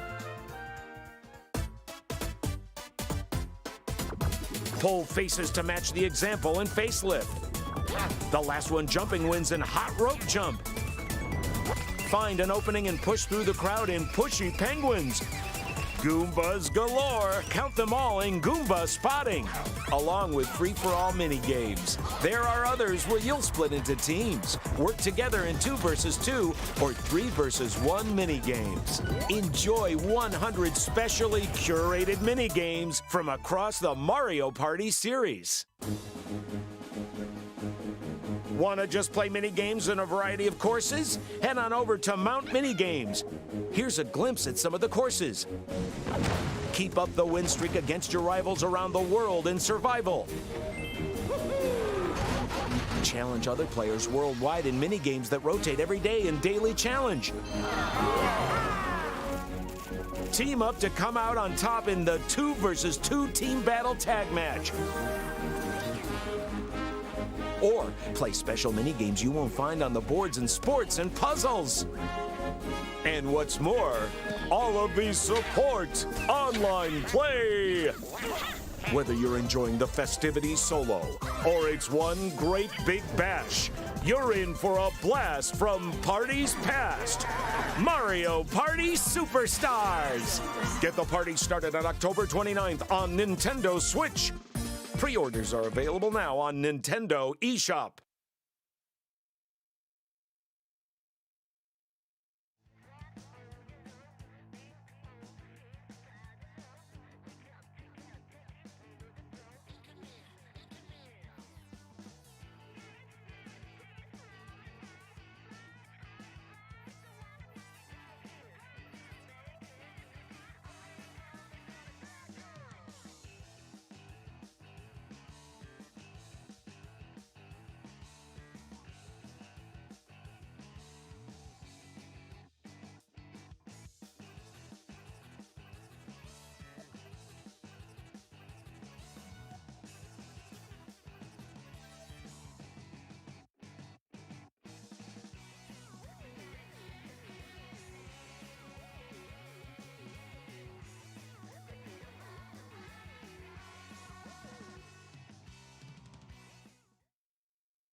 And welcome back to the Splatoon 2 Fresh 4 Championship 2021. Jordan Kent alongside Ashley Esqueda and 9 as we are more than halfway through our championship here. We already have one team going to grand finals. That is Starburst. Who will they face off against? Well, that's going to be decided between Not FT Win and Good Morning. So let's go ahead and check out the bracket and see who is going to possibly join Starburst in that other position. And this is our 2 versus 3 matchup that was decided in the ink pools. Both Not FT Win and Good Morning going 1-1 in that stage. And let's check out the rules one more time for semifinals, because there is some gamemanship that happens here as far as the game modes and the stages. So the team with the lower seed, that's going to be Good Morning out the gate, will choose the stage. After that, we'll choose the game mode. The stage will be selected by the team with the higher seed. After the first game, the losing team will choose the mode for the next game, and the winner will choose the stage. You see all the game modes available: Turf War, Rainmaker, Clam Blitz, Tower Control, and Splat Zones. It is best of 3, so Starburst getting that sweep and advancing to the grand finals. Now it's up to Not FT Win and Good Morning to face off against one another. And Ashley, Good Morning coming in, scoring a bit of an upset in the ink pools to get this 3 spot, will now face off against Not FT Win. And coming out the gate, it's going to be Turf War at Mako Mart. This is interesting because you've got a very unique stage. It's got a more longer and linear midpoint that creates a lot of action in the middle here. Yeah, and this is the ladder that Good Morning won. So they won Turf War. So this is the mode they feel strongest in. They want to come out of the gate with their strongest game mode to be able to say, oh, well, if we can take one off of them, then maybe we can build up some momentum. So I'm assuming that's the strategy there. And 9, you look at Mako Mart, and what do you have to keep in mind when it is Turf War? Because there's a lot of nooks and crannies in the store that you got to get around to make sure that you've got your ink everywhere you can possibly get it. Yeah, this is, I would argue this is one of the community's favorite maps on any mode, frankly. And it is beloved because you can attack from so many different angles, right? We saw earlier what Walleye Warehouse looks like on Turf War, right? It was a lot of move back and forth in the middle, hold your special for a while. No. We're not going to be seeing that here. There's going to be opportunities to separate the opposing team. Good Morning is going to be able to jump in behind their tent umbrella if they want to crash into positions. So I don't think it's any surprise that they've picked Turf War here. I know that it went in favor of Not FT Win to pick the map, rather, so they've chosen Mako Mart, but I still think this does play a little bit to what Good Morning's strengths are going to be. And this is what's fun, Ashley. You've got Good Morning and just their cornucopia of interesting weapons that they use versus some of the top-of-the-meta weapons that Not FT Win uses, and it's a bit of a anti-meta approach almost from Good Morning. It definitely is. I believe 9 has described it as the wildest of wild cards. And I think that that's a really appropriate way to describe their loadouts. All right, well, go ahead and grab a cart. Let's go shopping at Mako Mart. And this is our first matchup in semifinal number 2 between Not FT Win and Good Morning. Checking out Good Morning in the purple and Not FT Win in the yellow. And anything that you notice about the loadout for Good Morning here, 9? Well, it's actually one of the more mundane, as I talked up all the different weapons they have, one of the more mundane picks they could go with. And actually, if you take a look at both of the teams, it's actually very, very similar. Both have brought a mini Splatling in, both have brought a Splashmatic. The difference here is that Not FT Win opting to bring an armor weapon to their side. Bagel with the mini Splatling already trying to establish some backline and quickly encroaching on Good Morning territory, but so far pretty even. Here's Biscuit trying to go in the middle, got the bubbles ready to go. Not going to deploy those yet. We've seen Biscuit hold on to that special here, Ashley, and we've mentioned before, Turf War, you want to be very mindful of when you use that special. Very much so, and especially with that tent umbrella going back and forth, you know, pushing that umbrella down the lanes and making sure that those bubbles really just don't reach you. That's really the goal there. So you got to take that opponent out before you want any chance of really making sure that the bubbles are effective. And some highlights coming from Bisca. 2 splats in a row, and now that is Not FT Win that is starting to take momentum in this matchup here. And already you see another splat in favor of Not FT Win. Shadow backed into a corner. He's got to quickly move, but here comes the Suction Bomb Rush trying to chase them down. This is going all in favor of Not FT Win at this point here, 9. It is, and this is where it really is scary to be your tent umbrella, because yes, you can move in with the tent umbrella, but that does sort of announce your position to everybody on the map, and they know exactly where to go. So you see here that Shadow really just had to hold on to that left position until Omega was up there to help. Now you see Omega trying to jump out at the right time. They know there's two people in that area, and look at this yellow all around, and the doors close awfully quick at this level. So 3-2 on the map for Good Morning, but here we go, Ashley. Good Morning starting to stabilize just a little bit, and this seems like an opportunity for them as they had a slight numbers advantage. You have to credit Good Morning for still hanging on to their ink at this point. Definitely, and you can see right now you've got Omega and Shadow working together to try to stay with the Brella. Like Nine said, it's very visible, but it's also really protective. So it's nice to be able to kind of roll with that as you push forward. They're getting pushed back a little bit more right now, but again, you're going to see Shadow and Omega kind of sticking together on this map. 3 seconds left here between Not FT Win and Good Morning. First matchup of our semifinal number 2. Good Morning trying to score an ever-important game in this best of 3. They've done a fine job of battling back from the brink, but the Tenta missiles raining down 9 like a meteor herd. Oh, and it's so unfortunate, too, because that's the only weapon on Good Morning that could not get away from that. We talked earlier about unforced errors. That's big, because that's a lot of room that they're going to give back now, and there might just be too many members of FT Win in the middle. And that is a cleanup on Isle. Good Morning as Not FT Win just overwhelms them down the stretch to go ahead and take this first game in semifinal. Whoa, hold on. Do my eyes deceive me? Did that not seem like that was Not FT Win that dominated that map here, Nine? Well, clearly my befuddlement here is evident to everybody. That really looked like it was going to be a win for Not FT Win, because usually when the map is predominantly one color, that usually is indicative, but I think somebody snuck behind and used a suction bomb rush that took just enough. You saw some splotches on the left side of the map that were a little bit purple. Maybe a Tenta missile went off, but I am stunned. I'm shocked, Ashley. That seemed like at first glance that was all Not FT Win, but I think Nine pointed it out. There were just enough blotches on the side of Not FT Win and some blotches of purple that Good Morning snuck in there, and they score a huge upset out the gate. That is a massive upset. But again, this is the ladder they won. They are so good at Turf War. So I'm shocked, but not surprised. Well, it would be awesome to get a replay of Judd's decision right there. I got to talk to him because apparently my human eyes aren't as good as cat eyes there. But let's go ahead and check out the bracket after that. And so you see Good Morning getting that first game in Turf War and Mako Martin. Unbelievable finish down the stretch over Not FT Win.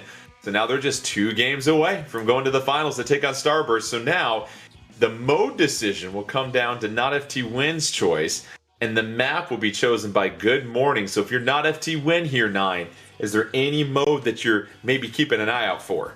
Well, I should mention that they did win the Splat Zones ladder, so you would think that's where they're strongest. Not FT Win has won tournaments in every mode, let's be honest here. I imagine that it's really going to come down to what they feel like Good Morning will perform a little bit less well at, right? Splat Zones, it's not the same as Turf War, but a lot of the principles are the same, a little bit compressed and some more nuance to it. So I wouldn't be surprised if they opted to go with maybe a Rainmaker or a Tower Control here. Try to play to their strengths and what their comp is best at. Good Morning, the Turf War champions. Very impressive work down the stretch of that one. And if it is Splat Zones, it's going to be fascinating because you've got a team like Good Morning that loves to move around and use that tent umbrella, but with Splat Zones, Ashley, all the action happening in one spot changes some of your mobility thinking that you're trying to do.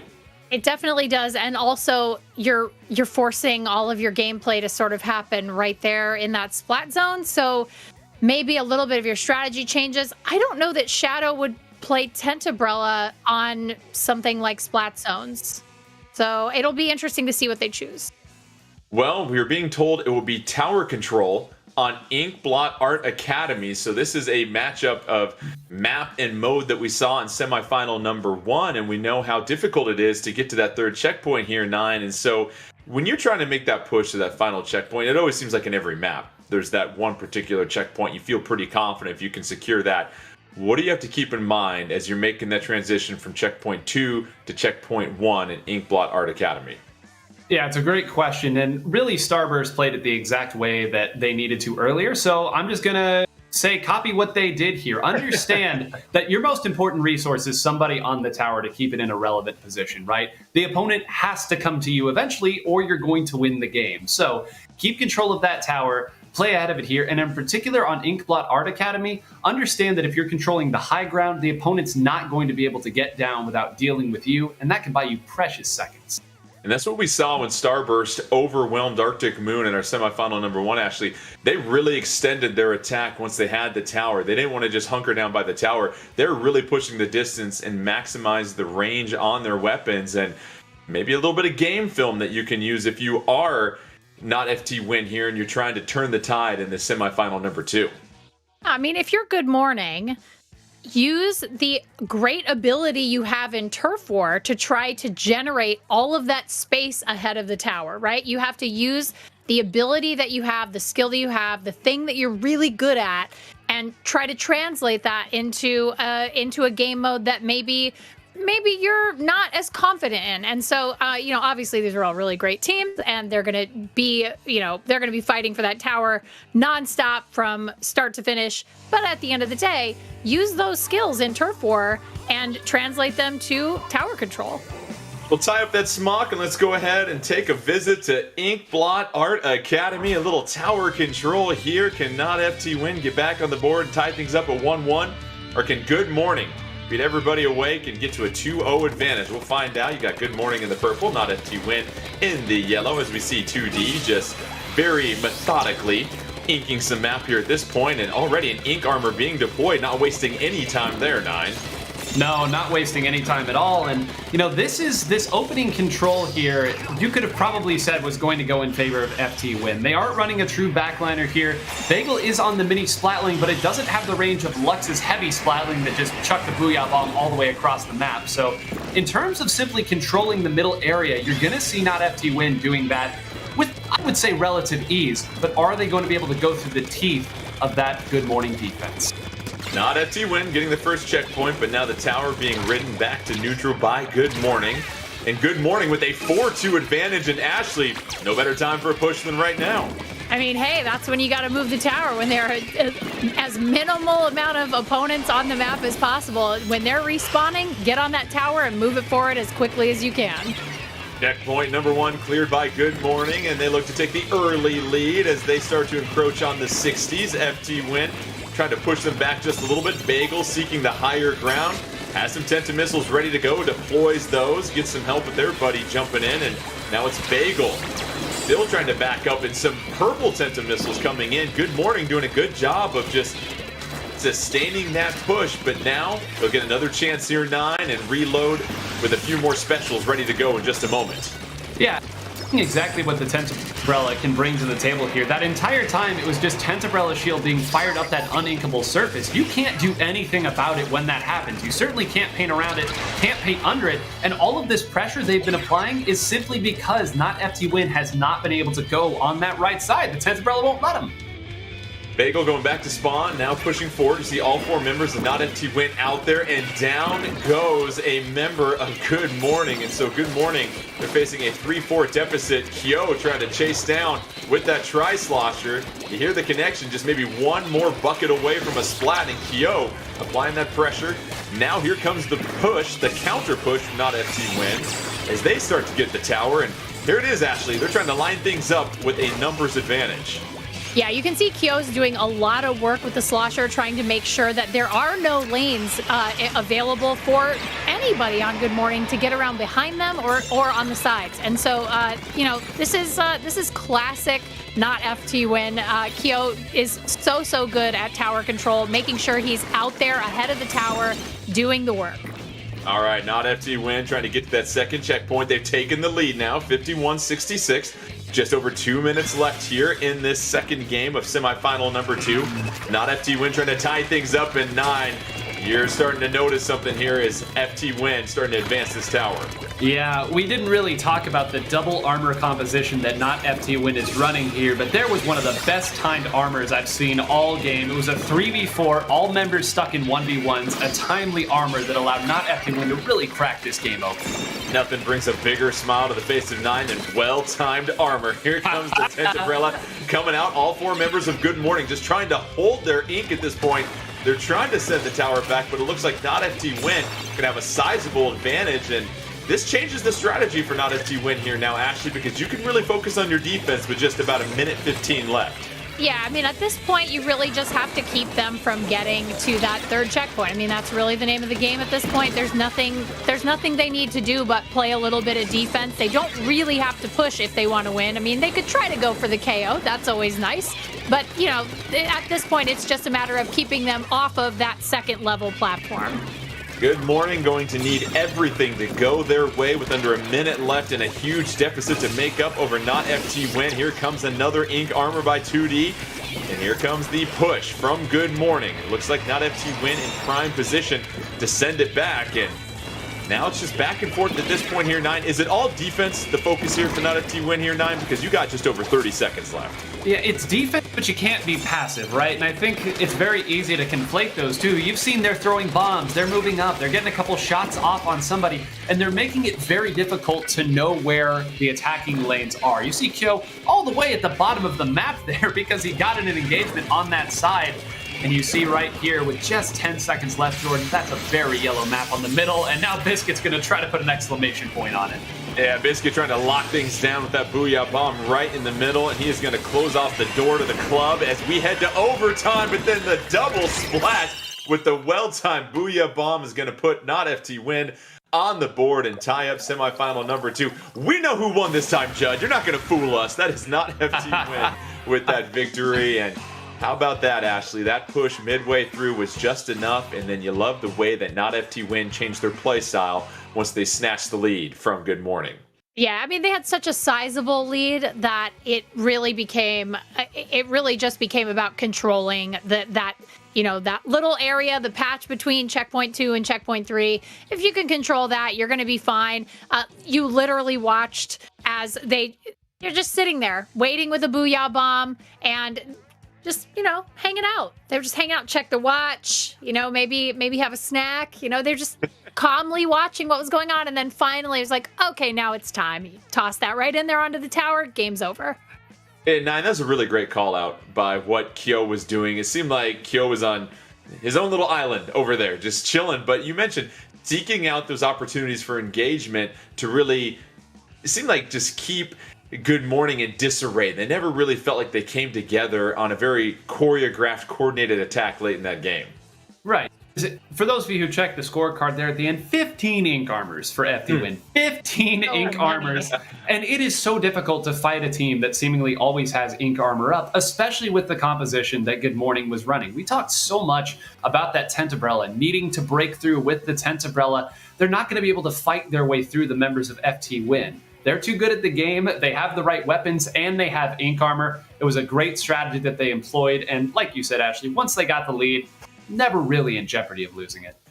We'll take a look at the bracket here in just a moment. This has now tied things up 1-1 in our semifinal number 2. Now that means Good Morning can choose the game mode and map selection will go in favor of Not FT Win. And for Good Morning, this is going to be interesting here, Ashley, because you've already taken care of Turf War, and you've already taken care of Tower Control. Turf War, arguably the strength of Good Morning. That is the game that they won to advance to this Fresh 4 championship. You have to wonder if Good Morning is going to start to maybe look at splat zones when it comes to, hey, here's a game mode where we have to have ultimate map control and ink control of this turf to be victorious. Yeah, I mean, it will be interesting to see what they choose. Splat zones plays, obviously quite a bit different than Turf War. It's a similar type of game, but it's not quite the game that Turf War is. So I'll be really curious to see what the choice is. Well, the selection is in, and we will be doing Clam Blitz on Manta Maria. So we recently saw Rainmaker on Manta Maria 9. Now there's Clam Blitz. Does that change the way or where the action takes place here on Manta Maria? Well, it's certainly going to change the places that the action occurs here. Of course, you're kind of playing the whole map rather than simply around the Rainmaker. But Manta Maria, I think a very, very good map for Good Morning here. I know that technically it was FT1 that picked it here, but we haven't talked too much about Lux, the only true backliner that we've really seen since this tournament started. This is a map that has historically been dominated by the long-range Splatling players. This is going to be a great opportunity for Lux to really show why that's been all throughout Splatoon's history. And 9, those Splatling players, where do they like to perch themselves out on Manta Maria, or do they want to stay a little mobile? They stay mobile, certainly, but the greats at the top, you can't ink it, you can't slow them down. They're running a lot of run speed anyway. Just move around there, control the entirety of the center of the map, and that's where the majority of the clams spawn on this map. It's going to go great for them if they can get that initial control and get off the back foot. And when we last saw Clam Blitz in semifinal number 1, Ashley, we saw the difference between, hey, you can't be too greedy and get 3 of those power clams and give up basically all of your team's positioning. You're better off having that 1 power clam and then loading up with your teammates having 6, 7, or 8 when you make that push to really separate yourself. Yeah, I think it's really important for, you, like you said, you don't want to give away 75% of your team's positioning, right? So, and especially that early in the game, yes, it's important to try to get out that, get out ahead with a really significant lead, but 3 power clams is maybe even a little bit too aggressive because you're putting yourself at a disadvantage strategically. Clam Blitz, Manta Maria, both teams tied up 1-1, not FT1 and Good Morning. One of them trying to break ahead and put themselves just 1 game shy of advancing to grand finals. Will it be Good Morning trying to score another upset, or will not FT1 stabilize this semifinal number 2? We see 2D coming out, and anything that you're noticing, you see a couple of changes here, 9, for the loadout for Good Morning. Big grin on my face here. 3 different families of Splatling here. I know so people Splatlings and Ink Armors bring smiles to your face. Okay, I'm making my list right here. Yeah, pretty evil, frankly, but look at this. We've got the mini Splatling, we've got a Nautilus, and we've got a ballpoint Splatling, all of which have had their moment in the limelight. We've got a Carbon Roller here. Finally, we're getting to see everything in the kitchen sink coming out from both these teams.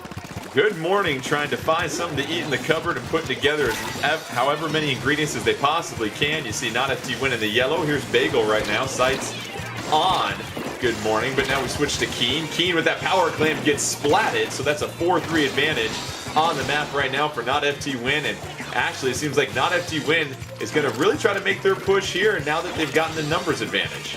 Yeah, I mean, this is the time, you take out 1 opponent, maybe 2. I mean, not FT1 is really good at capitalizing on even just 1 of their opponents being down and respawning. So this is a great opportunity for them. They do have a couple players down right now, so it looks like they'll probably back up a little bit, maybe play a little more conservatively. It looks like the barrier's been broken, though. Good Morning striking first, able to sneak behind the defenses of not FT1. They connect with the power clam, and that'll be an early 20-point lead. But that doesn't really mean much here, 9, because all it takes is just 1 coordinated push from not FT1 to recapture that lead once again. Yeah, the very first push, so important really to the kind of set the tone for the whole game, because remember, every time you score, the opponent does get what we affectionately call the pity clam for free, just because you scored on them here. So right now, FT1 has even more ammunition to come forward here. You can already see 3 members in the lane. Biscuit's going to land from that inkjet. Clams right there. Yep, grab it and throw. There we go. Grab and throw, grab and throw. 4-2 advantage for not FT1 gives them a decent push. They're able to score 29 points, but nothing else there. So Good Morning, credit them for not taking a huge hit when they were down 4-2. You have to love that defense, Ashley. That is a critical moment of defense for them. I think that is going to come in very handy later on in the game. Hopefully they can score some points here. They can get some clams, get them in the goal. Like I am very curious as to whether or not they can actually convert. I'm you know what? Maybe I'm rooting for Good Morning right now. Oh, we're supposed to be impartial, Wow. Ashley. Not even rooting for him just You're a little honest. bit. You're Come honest. on. I love it right there. I'm smiling. I'm grinning ear to ear watching this. I love this. I love seeing the Splatlings. I think this is fantastic. Yeah, it is certainly a mashup of all the possible weapons that Sheldon can give you that we're seeing from Good Morning. So far, it's a pretty close match with 1:45 left. You see both teams have really just made one push. 3-2 on the map advantage, not FT win. Nobody in possession of that power clam, and we're going to see a huge reset of the clams on the map here soon, 9. And it looks like Kyo trying to go along the left-hand side, Ink Armor ready to go, and I've got the feeling here with 2 specials and all of their members on the map here, 9, not FT win is trying to make their push at this moment. Yeah, for those of you who are familiar with the scoring system here, 1 power clam would give Good Morning the lead here if it came down to it at the end. That 20 points would give it a 70-71, and just like that, 3 members of not FT win are going down. I was about to say Good Morning has really struggled to get out of their side of the map, but with 3 people down, there should be a great opportunity here for them to do just that. Let's see if Good Morning can do that. You see the clam count up top, 12-10, favor of Good Morning. But now another splash, so that's 4-3 on the map for not FT win. 4-2 now, All of a sudden, things turning completely around as not FT win. A near wipe here, Ashley. I mean, the last thing that you never want to see is Kyo with a slosher coming at you. I mean, it's just like not a thing I ever want to see in Splatoon. But unfortunately, Good Morning has to contend with it. So not FT win able to connect with their power clam, and they open up their lead 44-80. So it's going to take a sizable push from Good Morning. They're going to have to really get a couple of splats here, 9, and not looking good for Good Morning. Not at all. And look at Kyo. He's armored up. He's on the top. They're going to continue to throw bombs here. The onus is absolutely not on them to push forward here. We are going to enter a little bit of overtime, but Jordan, as you know, it never lasts quite as long as you'd like it to. Who knows how long it lasts, right? It's like that injury time in soccer sometimes. It's anybody's guess at the most part. But here comes 2D, backing up, has a power clamp. Lux trying to push their way forward. You see 2 power clamps on the field. Giving up their position. Lux able to connect. Here comes Keen. Oh, just a little short. That would have been huge. Good Morning.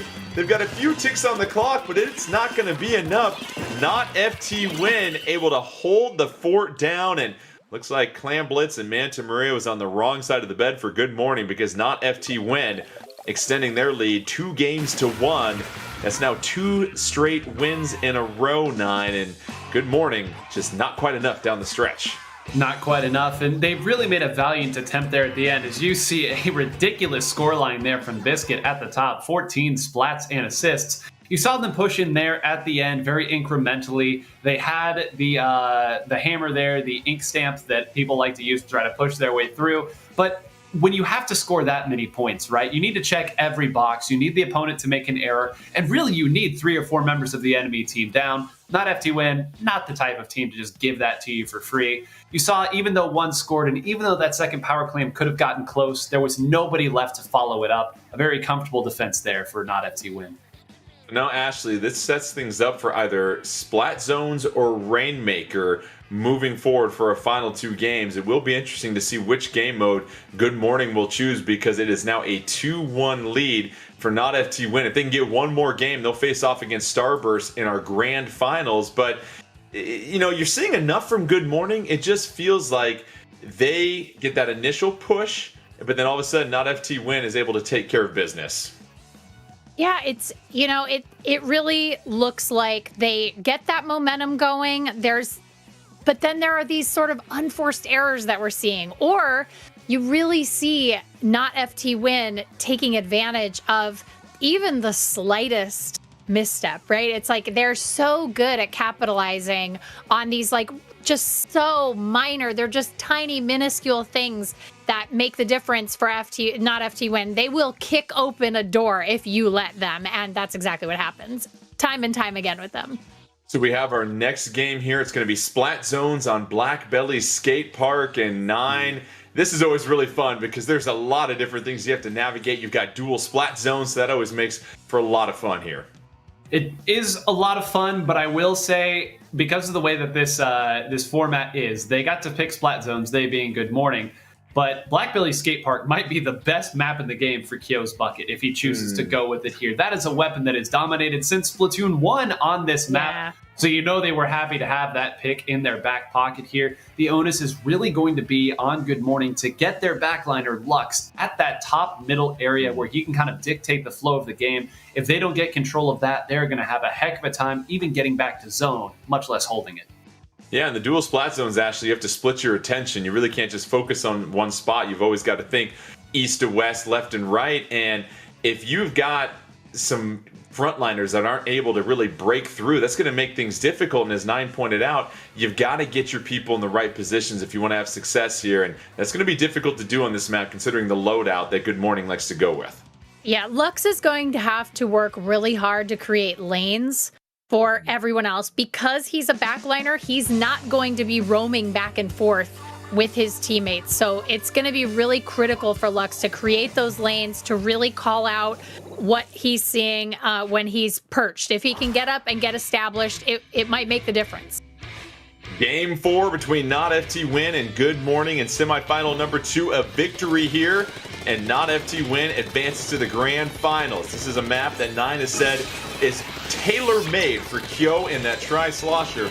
We'll see if that holds true. One zone already claimed by Not FT Win. Now 2D trying to get to the other one. 2D trying to take care of business of that tent umbrella that was deployed, and now 2D is trying to avoid some Tenta missiles coming through here. And so far, the control here, Nine, going to Good Morning in the early going. Yeah, very nice to already get that. And look at that, you can see the big blast of ink coming from Lux's custom Explosher, a weapon that not many people use these days, but that is a weapon that does a ton of chip damage, can do a ton of ink on the zone as well, but it's also very easy to move back the other way. You saw they push him back, they take him out, and they're able to at least stop the scoring for the time being. Not FT Win wrestling with Good Morning for that second zone, trying to get the control. Good Morning already takes back control, so an early 30-point lead for Good Morning. So far, Ashley, the crazy assortment of weapons working out for Good Morning. I mean, well, if you're gonna try anything, why not throw the whole kitchen sink at your opponent? And made that a weapon yet? I know we have a bathtub. I was gonna say, is that gonna be in Splatoon 3? We should ask. But here is Lux already. Now they've doubled up FT Win. They have got a 50-plus point, now 60-point advantage over Not FT Win. This is a surprise coming out the gate, and it's Lux up top finally getting picked off, but not before a lot of damage is done there, Nine. Yeah, a lot of damage points you can take to the bank, and I completely neglected to mention here because I forgot, there's a carbon roller on the map. Another weapon that is tailor-made for this map and mode in particular. You actually see it trying to get away right now. It has a lot of the same strengths as the Tri-Slosher on this map, diving from every which way to make the attack. So, you know that's a big part, is a six-shot hit by Biscuit. And he's going to get to recall all the way back to safety here. The point's starting to tick away. Yeah, Biscuit making up a few splats here, and that's going to go ahead and give Not FT Win the momentum. Biscuit trying to push back, and here's what we see sometimes, Ashley. It's similar to tower control. You secure the zone, and then you want to push forward and keep the opposition as far away as possible from these splat zones. And that's exactly what we're seeing from Not FT Win.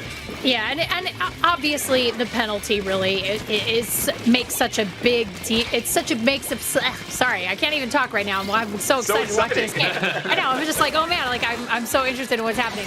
It really is such a difference maker, that penalty, because you can really find yourself, like Good Morning, getting into that really big lead at the beginning and then ending up losing control, having a massive penalty that you then have to overcome. And putting your opponents actually in a better position than you would have maybe had you had a smaller penalty.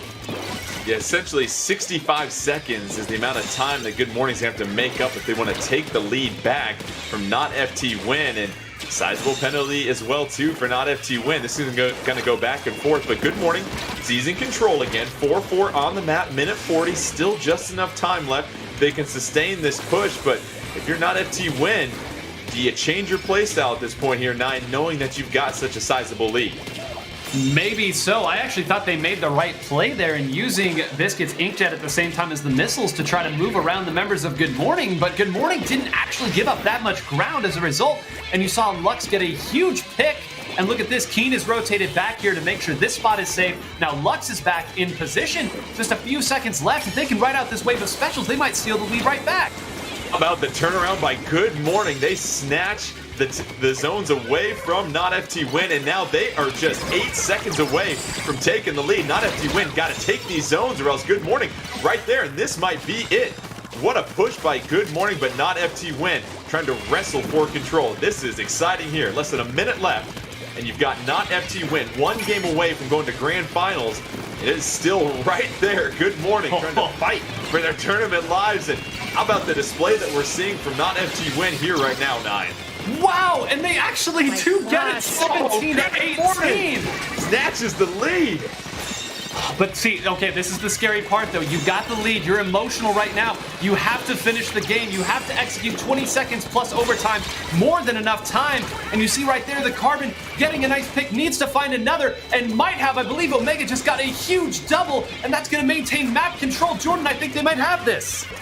Morning looking to force a game 5, and how about this turnaround? They took an absolute shot early on from Not FT Win, but maintain their composure, and Good Morning gonna go ahead and push this to a game 5.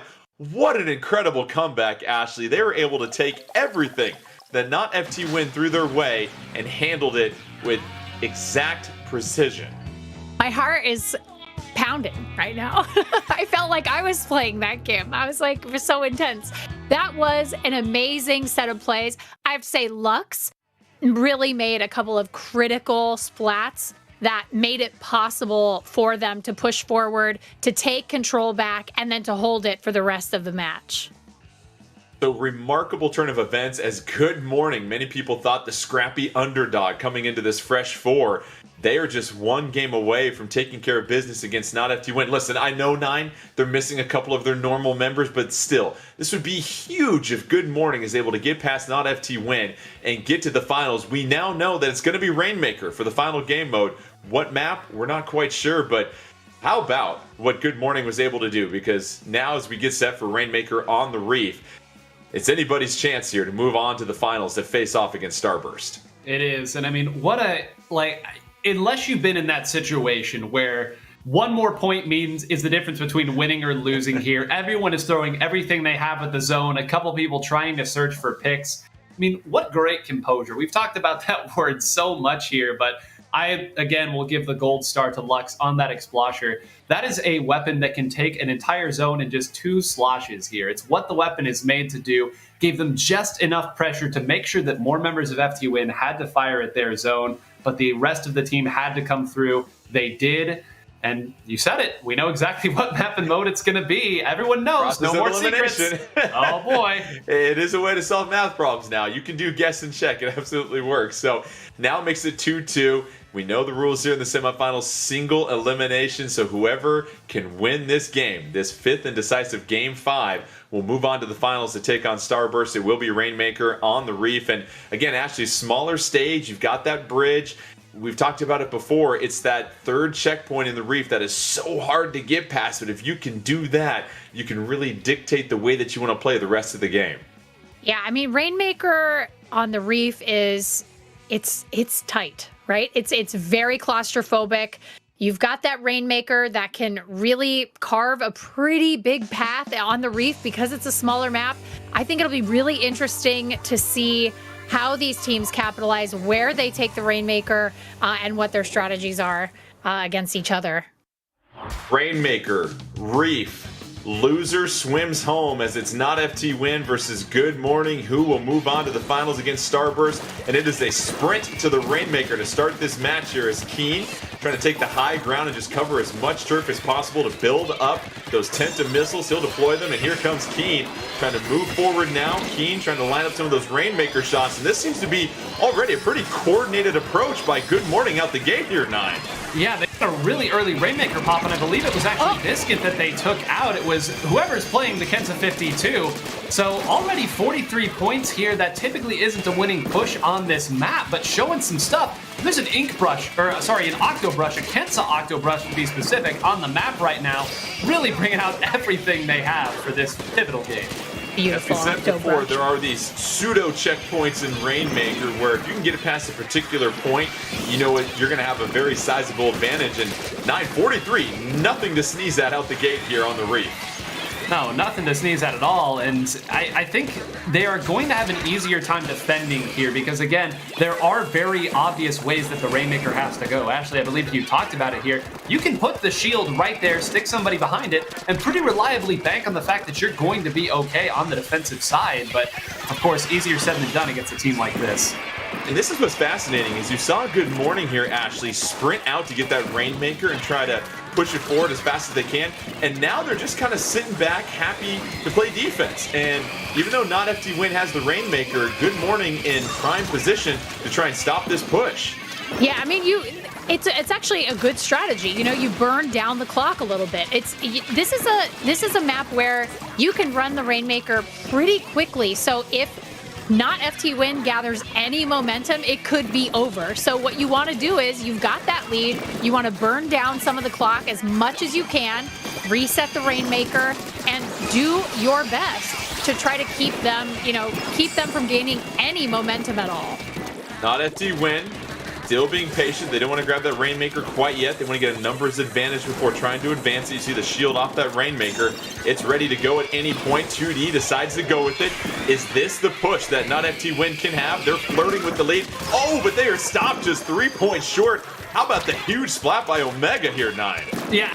Necessary because FT Win had 2 people attack Lux's Stingray there to make sure that the Stingray wouldn't be what stopped that push. Omega was playing Guardian duty there and was able to minimize some of the damage here, but look at how close that is to the lead. You see right now they're just hoping, praying that that Rainmaker will reset so they can at least find their footing again. A bomb rush could have forced them back even further. They're just hanging on by a thread. Rainmaker resets, so that is a sigh of relief for Not FT Win.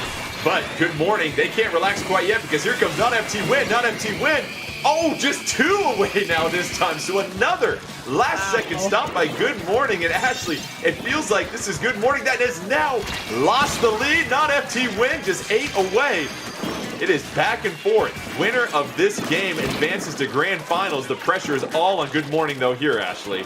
Yeah, and just before that previous push, they used all their specials to try to keep Not FT Win from getting that Rainmaker back, and yet it still was not enough. Do you see the Rainmaker with no shield? Is that by choice here, 9? Because it's sitting right in front of the goal. Good Morning, very confident in their ability to defend it at this moment. Yeah, they know that they don't really have the opportunity to take it all the way back here. They're going to try to let it reset, use both of their distant specials here in the Stingray and the Tenta Missiles to try to find a pick to at least give them a path to obviously go to. You see, their Tentabrella unfortunately does go down very, very early. That's going to take the teeth out of the push. And with just a minute left, they're going to need to find a huge pick, or Not FT Win is going to have to give it to them. And that is one member going down, so that might be the onus to start it. Yeah, 4-3 advantage for Good Morning at this point, but time is running out potentially on this tournament for them. This final decisive Game 5, Good Morning, Rainmaker in hand. They got to essentially get it to the goal if they want to advance because Not FT Win, a sizable lead. How about Bagel, Ashley? Wow. Bagel Wow. slicing them up. Put a little cream cheese on that as Not FT Win regains control. I mean, that just hurts. That just hurts. Watching Bagel, he's so accurate. He's so accurate, and it's really amazing how he finds these lines of sight that I so often never even consider as an option. No, it's an option for Bagel. 6 seconds left. Good Morning needs everything to go their way. They're throwing everything they can at that Rainmaker. They've got it, and they lost it, and they will be knocked out of the tournament as Not FT Win survives and advances to the grand finals where they will take on Starburst. But what a highly competitive semifinal round number 2 that went all 5 games, but it's Not FT Win outlasting Good Morning, and 9, very impressive showing from Good Morning because you weren't quite sure what to expect from them. We know that they go with the atypical weapon loadouts, but they put up a solid fight against a team that still has some championship pieces on them, and Not FT Win. Yeah, fantastic showing from Good Morning. They can absolutely give themselves a pat on the back for what I think was a very, very engaging and a very, very instructive set right here because they won the modes that you would think that they would win. They won Turf War, they won Splat Zones, and on the other hand, the other modes kind of got away from them. but you do have to give credit for not FT Win there, keeping the game-winning pressure on that entire last game. They made about 5 or 6 pushes in the time that it took Good Morning to make one, and that's, again, like you said, the championship pedigree and the championship pieces. Go ahead and take a look at the updated bracket as the grand finals are now set. It'll be Starburst versus Not FT Win. We do want to congratulate Good Morning on a strong showing. They will take home one of those second place prize packages, but we will step aside and catch our breath because when we come back, a best of 7 grand finals between Starburst, a team that has been in the shadow of FT Win. They now get a chance to try and pick off a weakened Not FT Win, not with their usual members. Will there be enough bite left in Not FT Win to regain the championship? Find out when we come back as we continue along on the Splatoon 2 Fresh 4 Championship 2021.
Welcome back to the Splatoon 2 Fresh 4 Championship 2021. Jordan Kent alongside Ashley Esqueda and 9. We are here, the grand finals. We'll see who gets a chance to take home the grand prize package. Let's go ahead and check out the bracket and see where we have gone here today with all of the Splatoon 2 action. And it'll set up a matchup between Starburst and Not FT Win and a best of 7. Starburst has yet to drop a game this entire evening. And it took Not FT Win all 5 games in semifinal number 2 to best good morning. And so let's take a look at the rules for grand finals. A couple things will be different than the semifinals. As we mentioned, best of 7, the team with the lower seed will choose the mode for the first game. The other team will choose the stage, so that means Not FT Win selecting our first game mode. After the first game, the losing team will choose the mode for the next game, and the winner will choose the stage. Now, you can repeat a game mode so long as you've played all of the game modes once. So if we get to game 6 and 7, we might see a repeat. But once a mode has been chosen twice, you can't choose it again after that. So we'll see what happens here between Starburst and Not FT Win. And 9, set this up a little bit more for us, because as we prepare for Splat Zones and Anchovy games, Starburst is a team that has just stuck around. And they've gotten a lot of silver medals throughout this entire Splatoon 2 competitive scene over the last couple of years. They really want to get this one against Not FT Win for a chance to show that they've been one of the most consistent teams in all of competitive Splatoon 2. Yeah, regardless of the circumstances, you get the gold medal, you feel good, right? And they have performed very well in a lot of tournaments. They have outperformed FT Win at some tournaments, but this is the big stage, right? You are competing against a team that in this tournament in the past has gotten the better of you here. You've been playing together, you've been scrimming, you've been performing well, you've performed well today. I said it before, but if this isn't the opportunity for Starburst to take it all, I don't know what is. And Ashley, what stood out to you about Starburst so far today? Because as we mentioned, they've yet to drop a single game, and this is basically the top 4 out of hundreds of teams that entered this tournament.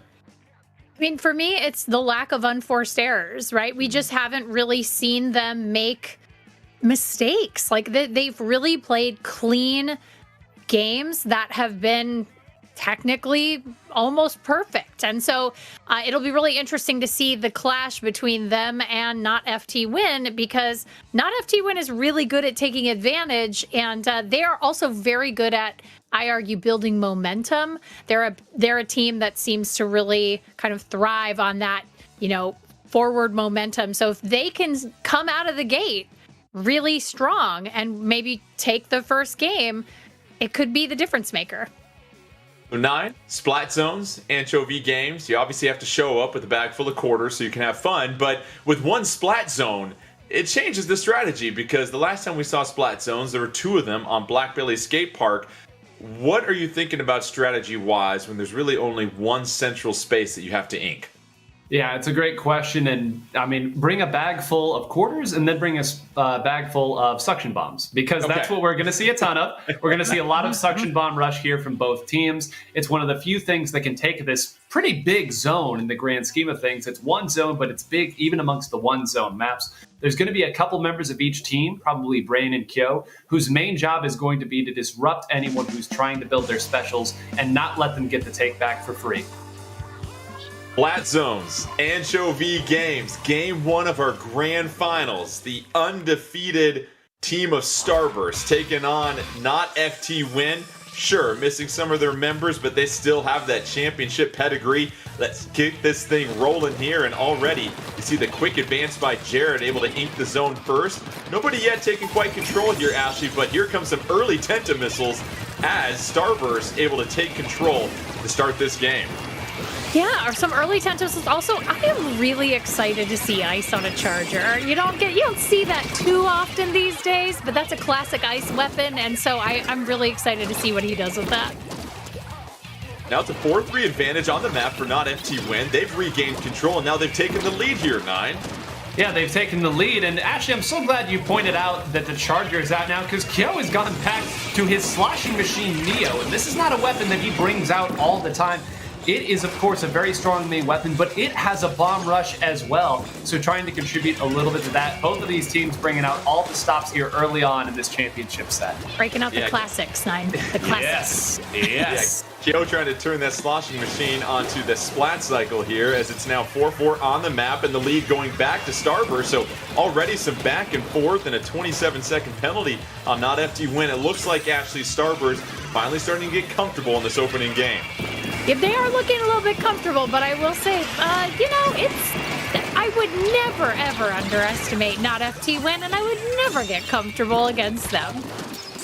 So Not FT Win momentarily taking the zone. That'll tack on a sizable penalty to Starburst, but now they are already chipping away at that as they maintain control of the zone. And this is when they start to advance here, 9, and apply the pressure on your spawn.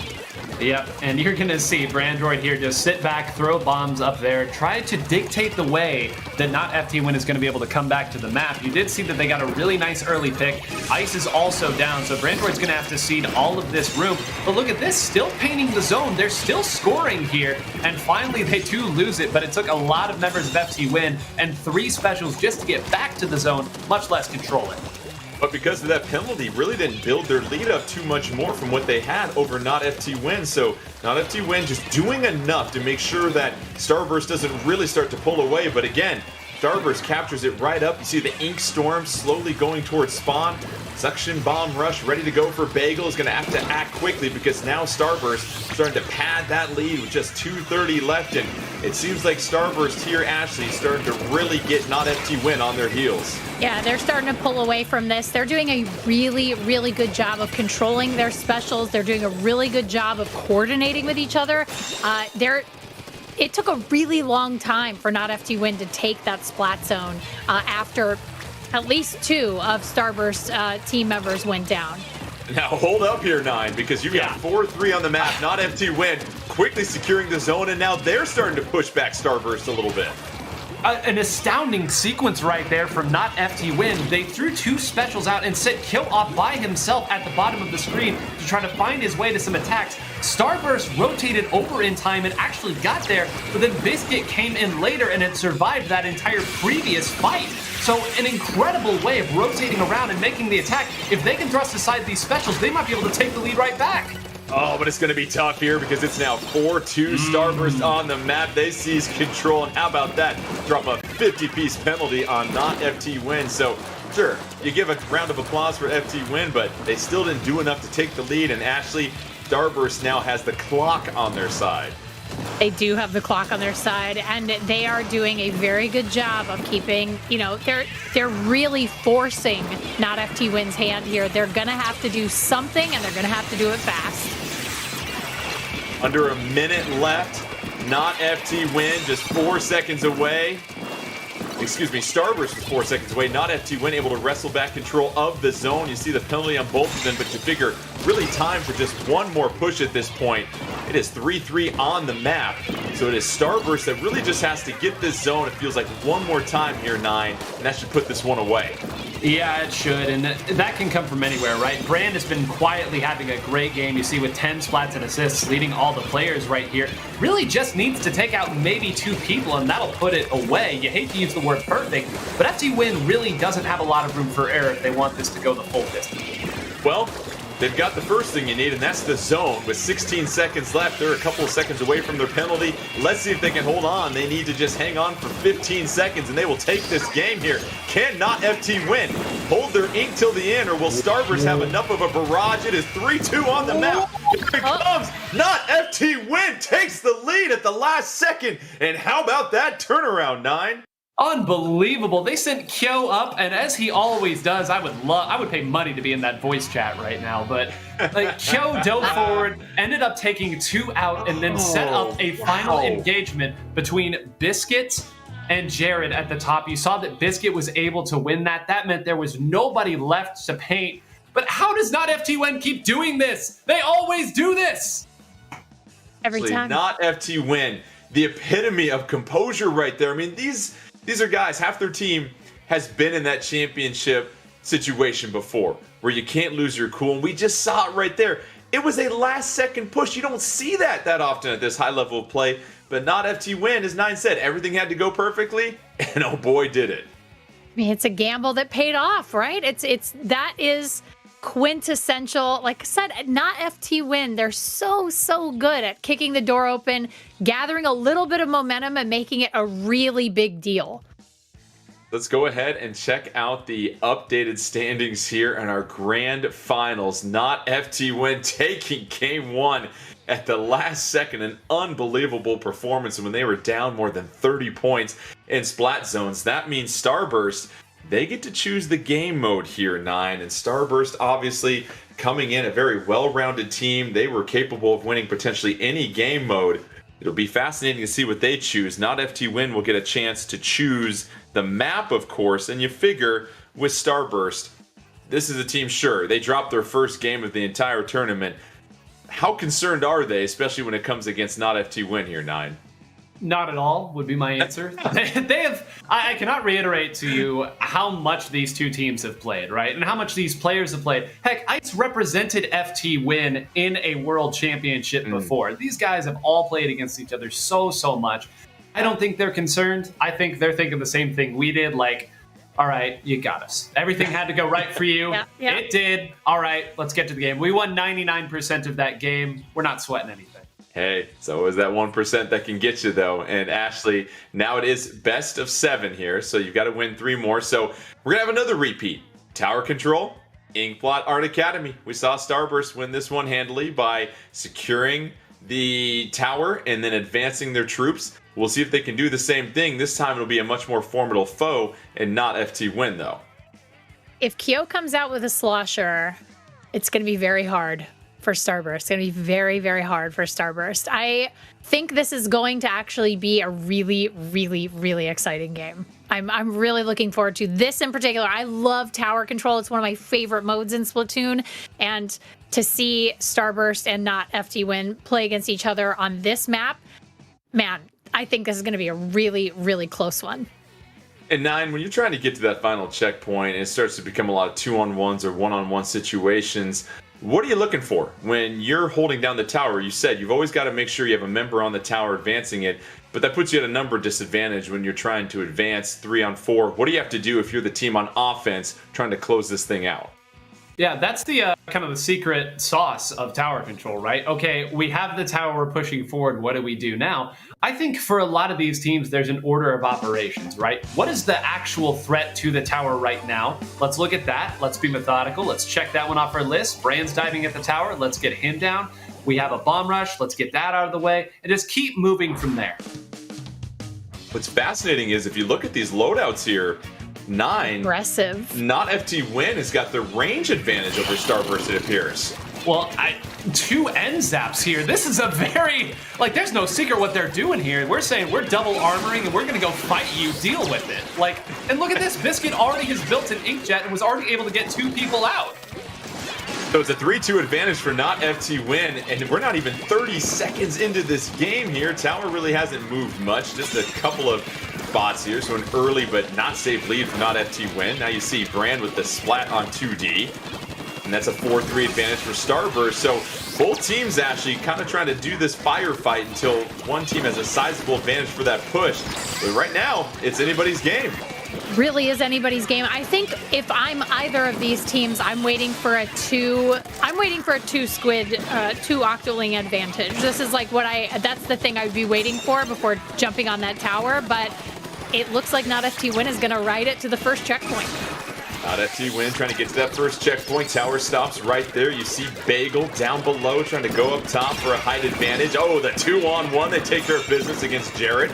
And that gives them a 4-2 lead on the map as they down a couple of cephalopods there, Nine. Yeah, and look at how far Kyo is already up in position to push them back a little bit. That should make a fairly unimpeded path here, at least to the unequal path, and maybe even all the way to the checkpoint. But that's the stuff, right? It's moving very quickly, and moving where you need to quickly, I think, is the big thing. I don't care how quickly you can hit the Inkling button, how quick you can shoot. How quickly can you get where you need to be? 4-3 for a moment on the map for not FT Win. They've built a 58-100 lead. They've really applied all the pressure. I mean, Starburst hasn't even touched the tower once here, Ashley, and it feels like they're still on their heels and they haven't really gotten their bearings, and we're more than 2 minutes deep into this game. Yeah, I think that those end zaps really kind of set them back on their heels. It just was such a surprising choice and a very aggressive choice. So I think that might have actually maybe set him a little off kilter. Starburst trying to think more offensively minded at this point, trying to attack the tower, but not FT Win, just locking down the defense at this point, putting even Kawhi Leonard to shame. Now it's 94-58 advantage, not FT Win. They're trying to take game 2 here. You see 2D and Biscuit working in synchronization as they take the tower and advance it now. And you love the aggressive play style that you're seeing right here by not FT Win, 9. You do, and one of the other things that cannot be missed here, and Ashley, you even brought this point up earlier, you throw a suction bomb at the tower, people have to leave. They have a multitude of weapons that can throw a suction bomb at the tower here, so it's almost like they don't even have to show their hand when they're trying to defend, and it just seems, again, 3 minutes into it, and it has been all not FT Win so far. Not FT Win, less than 2 minutes left. They've got a pretty sizable lead, but it's only 1 checkpoint, so not entirely safe. But here they go, trying to get to the second checkpoint. They can clear this one. You figure it might change his play style, but this is hard to come by. Points are at a premium right now, Ashley. Yeah, this is this uninkable ramp is actually, it doesn't matter what level of play that you are a Splatoon player with, that uninkable ramp is really tough to take the tower up. But not FT Win has done it. They are heading toward that 3rd checkpoint. And not FT Win putting on a clinic here in game 2. They are padding their lead. Starburst looks confused and discombobulated at this point, trying to just regain their bearings. They really only have time for one sizable push as we near the 1 minute mark. And not FT Win 9. It seems like that strategy and those ink armors are just making it so difficult for Starburst to ever get that numbers advantage. Well, it's difficult and it's frustrating too. How do you fight against a team that is always armored, always mobile, and always relevant on the objective here? It just seems like every time they get a push started, they run into somebody who's armored, and that can almost feel like you're fighting against 2 people, and that's just not fair. FT Win doesn't need that kind of handicap. Yo, trying to sneak behind the enemy defenses, gets into that ink jet, not able to pick up any splats, but still, now it's 4-2, not FT Win, under 30 seconds left. Everything going the way of purple and not FT Win. But we'll see if Starburst can pull some magic out of their cap here with 20 seconds left. They're going to have to get on that tower, and everything's going to have to go right for them. But they can't even seize the tower at this point here, Ashley, and now here they go. Here's that push they have to make. It's now desperation time for Starburst. I mean, more than desperation time. 5 seconds left. 3 seconds left. Not FT Win trying to pick up another game, and they do so. Not FT Win now up 2-0 in grand finals. So Starburst waltzing into grand finals, didn't lose a single game.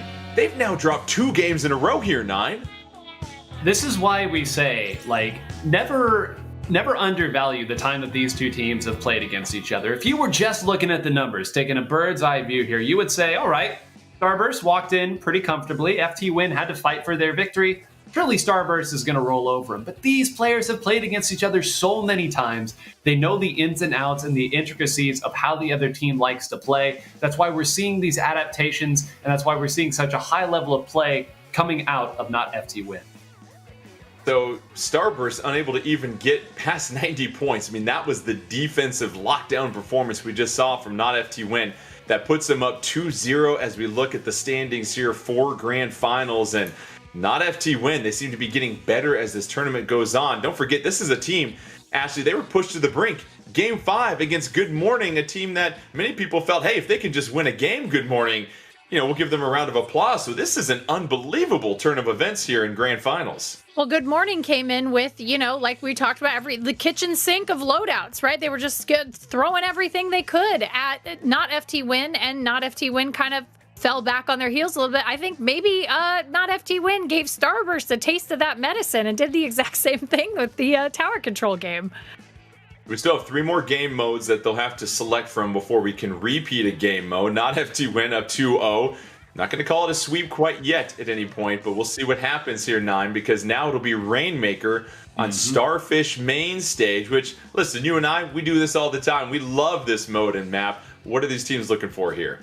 Yep, they're going to be looking for the same things that they are in every Rainmaker to start. They want to get 2 or 3 down, make the big pushes, the incremental pushes. What makes this map so terrifying, and I don't use that word lightly, is once you get to that lower area that we call the pit, right, where you're finally in the lowest part of the map, you go up that small ramp and you're at the pedestal, points just fly off. I don't know where they go. I don't know exactly what the quickest path is, but I've seen teams go from 50 to 15 in a heartbeat here. All the more important to maintain composure once you do get that lead. Yeah, and we talk about in Clan Blitz, Ashley, you don't want to make that one big mistake to let them get the big push. Same holds true here, I imagine. On Rainmaker, you can't give up that one big slip up that puts your team in a hole.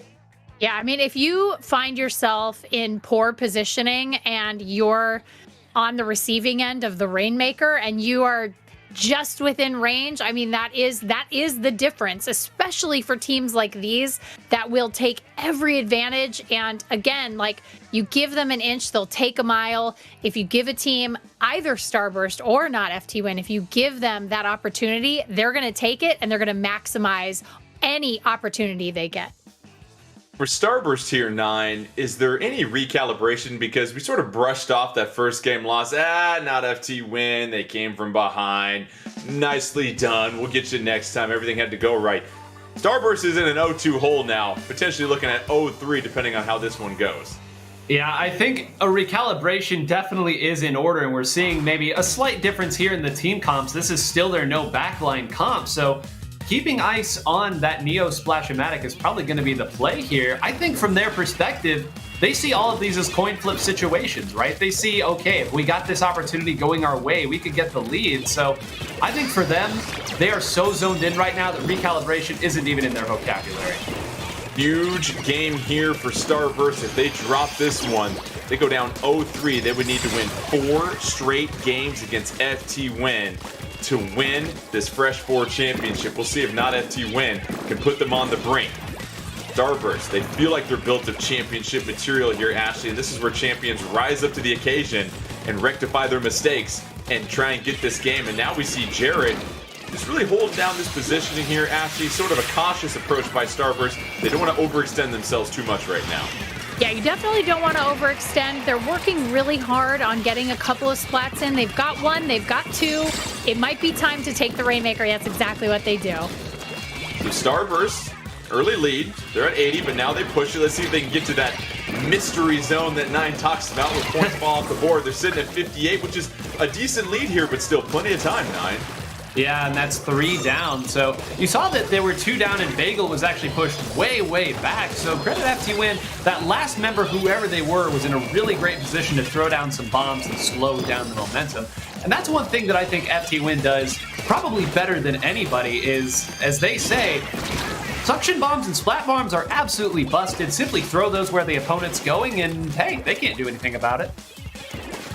Well, we saw not FT Win get the Rainmaker for the first time. They only pushed it to 90, so it's still Starburst that's controlling this third game, and it seems like they're starting to seize momentum potentially, and this would be huge if they can make it 2-1, because now they are back in these grand finals already, and they are back with that Rainmaker once again, and really we're seeing Starburst be the aggressors and can control the majority of the map here, Ashley. Yeah, it looks like not FT Win's working really hard to send out, those suction bombs. They're doing everything they can just to keep Starburst away from them, and this is a very kind of, they're caught a little defensively on their heels. And what's interesting is that this was the stage selected by not FT Win, and Starburst now padding their lead. They push it to 40. 3-2 advantage on the map for not FT Win. 2.5 minutes left. Still a lot of time for different things to happen. We saw not FT Win get a victory in game 1 with 10 seconds left. And so far right now, 9, it seems like that comp for Starburst with no real true backline weapon, it's paying off for him. Yeah, it's paying off, and they really haven't even given up control of the map here. One thing to kind of note about this map is, with those flanks, it can be very, very tempting to send somebody up there. As we see Ice over there right now, we talked right about it, but that also means you don't really have anywhere to run to if someone else is thinking the same way. We see the Buckets fight down at the bottom, and Kyo actually gets the pick here. Kyo is in a position where if he gets 1 or 2 more picks, the path will be painted, and he's going to have the opportunity to get a bomb out as well. The members of Starburst are pushed back. This is the opportunity. So Kyo doing enough damage to give control to not FT Win. Now they just have to advance the package here. It's 2-0 in the games. Not FT Win trying to move up 3-0. But right now it's Starburst that regains control of this particular game of 40-77. But not FT Win. That advance is stopped right there. So you love how Starburst was able to hold the fort at that moment, Ashley. Yeah, I was a little worried for a second there, but yeah, they were able to stop the Rainmaker from proceeding forward toward their goal. Kyo is just doing a whole lot of work with that Tri-Slasher. Oh, but here comes not FT Win. They're trying to go down the ramp, and there it is. They take the lead from Starburst, and now 18-40 under a minute left. Not FT Win sniffing a potential 3-0 lead. How about that turn of events, 9? I mean, the game-winning pressure over and over. A knockout, and both of those teams did the same thing. They put the Rainmaker in a position where they could make multiple pushes. They rotated people attacking that plat area. I told you at the beginning of this game that once the Rainmaker gets to there, anything can happen, absolutely anything. Ashley, you said it. Kyo finds a way to show up in these big moments. He got a huge pick on Jared. He kept the momentum going. And after a while, every wall will crumble in the face of that pressure. It's so true. An unbelievable turn of events. Not FT Win. They were one game away from losing in semifinals to Good Morning. They have now just rattled off 3 straight games against Starburst, who came in here not even losing a game before Grand Finals. And so now this is totally in control of not FT Win. They're up 3-0 in Grand Finals. That means Starburst, you've got to win 4. Count them, Ashley. 1, 2, 3, 4 games in a row if you want to try and take this from not FT Win. Unbelievable what we're seeing here in the Grand Finals, Ashley. I mean, we're going to have to see some tides turn. What do you think? You're gonna have to see everything. Tides, everything turning around. Everything you can think of at this point. It is unbelievable. So Starburst down 0-3 as we take a look one more time at the current standings of these Grand Finals. It is not FT Win, down a couple of their usual members that are absolutely giving it to Starburst right now, 9. And it's crazy. I mean, after one game, we said Starburst not worried. Clearly, they have to be concerned at this point. Something's got to change here, and I think the most frustrating part here for Starburst is how the games have gone too. Game 1, you lose it at the very end. Game 2, you're up against a comp that seemingly throws suction bombs out of nowhere. Double inkjet. It's so much pressure. It's so frustrating to fight against. And then you have, by all accounts, that game in the bag. A lot had to go wrong for them. FT Win found a way to push through, so I'll tell you, Jordan, there are not many teams on the planet, forget in North America, that can take 4 consecutive games off of FT Win. Even this edition of FT Win, this is the tallest of mountains to climb. So we'll see what happens. There's a reason why they call it best of 7. It's happened before. So we're going to have Clam Blitz on Humpback Pump Track coming up here. So small stage here, Ashley, small map. A lot of things are going to be happening here at this moment, and anything can happen, as we usually say, because with this small map, one small slip up, and that can spell victory for the other team. Yeah, there's also so much opportunity to find your way to your opponent's basket, right? It's like that's really that's the exciting part about Humpback Pump Track, but it's also the most terrifying part about it when you're playing in it. Mm-hmm.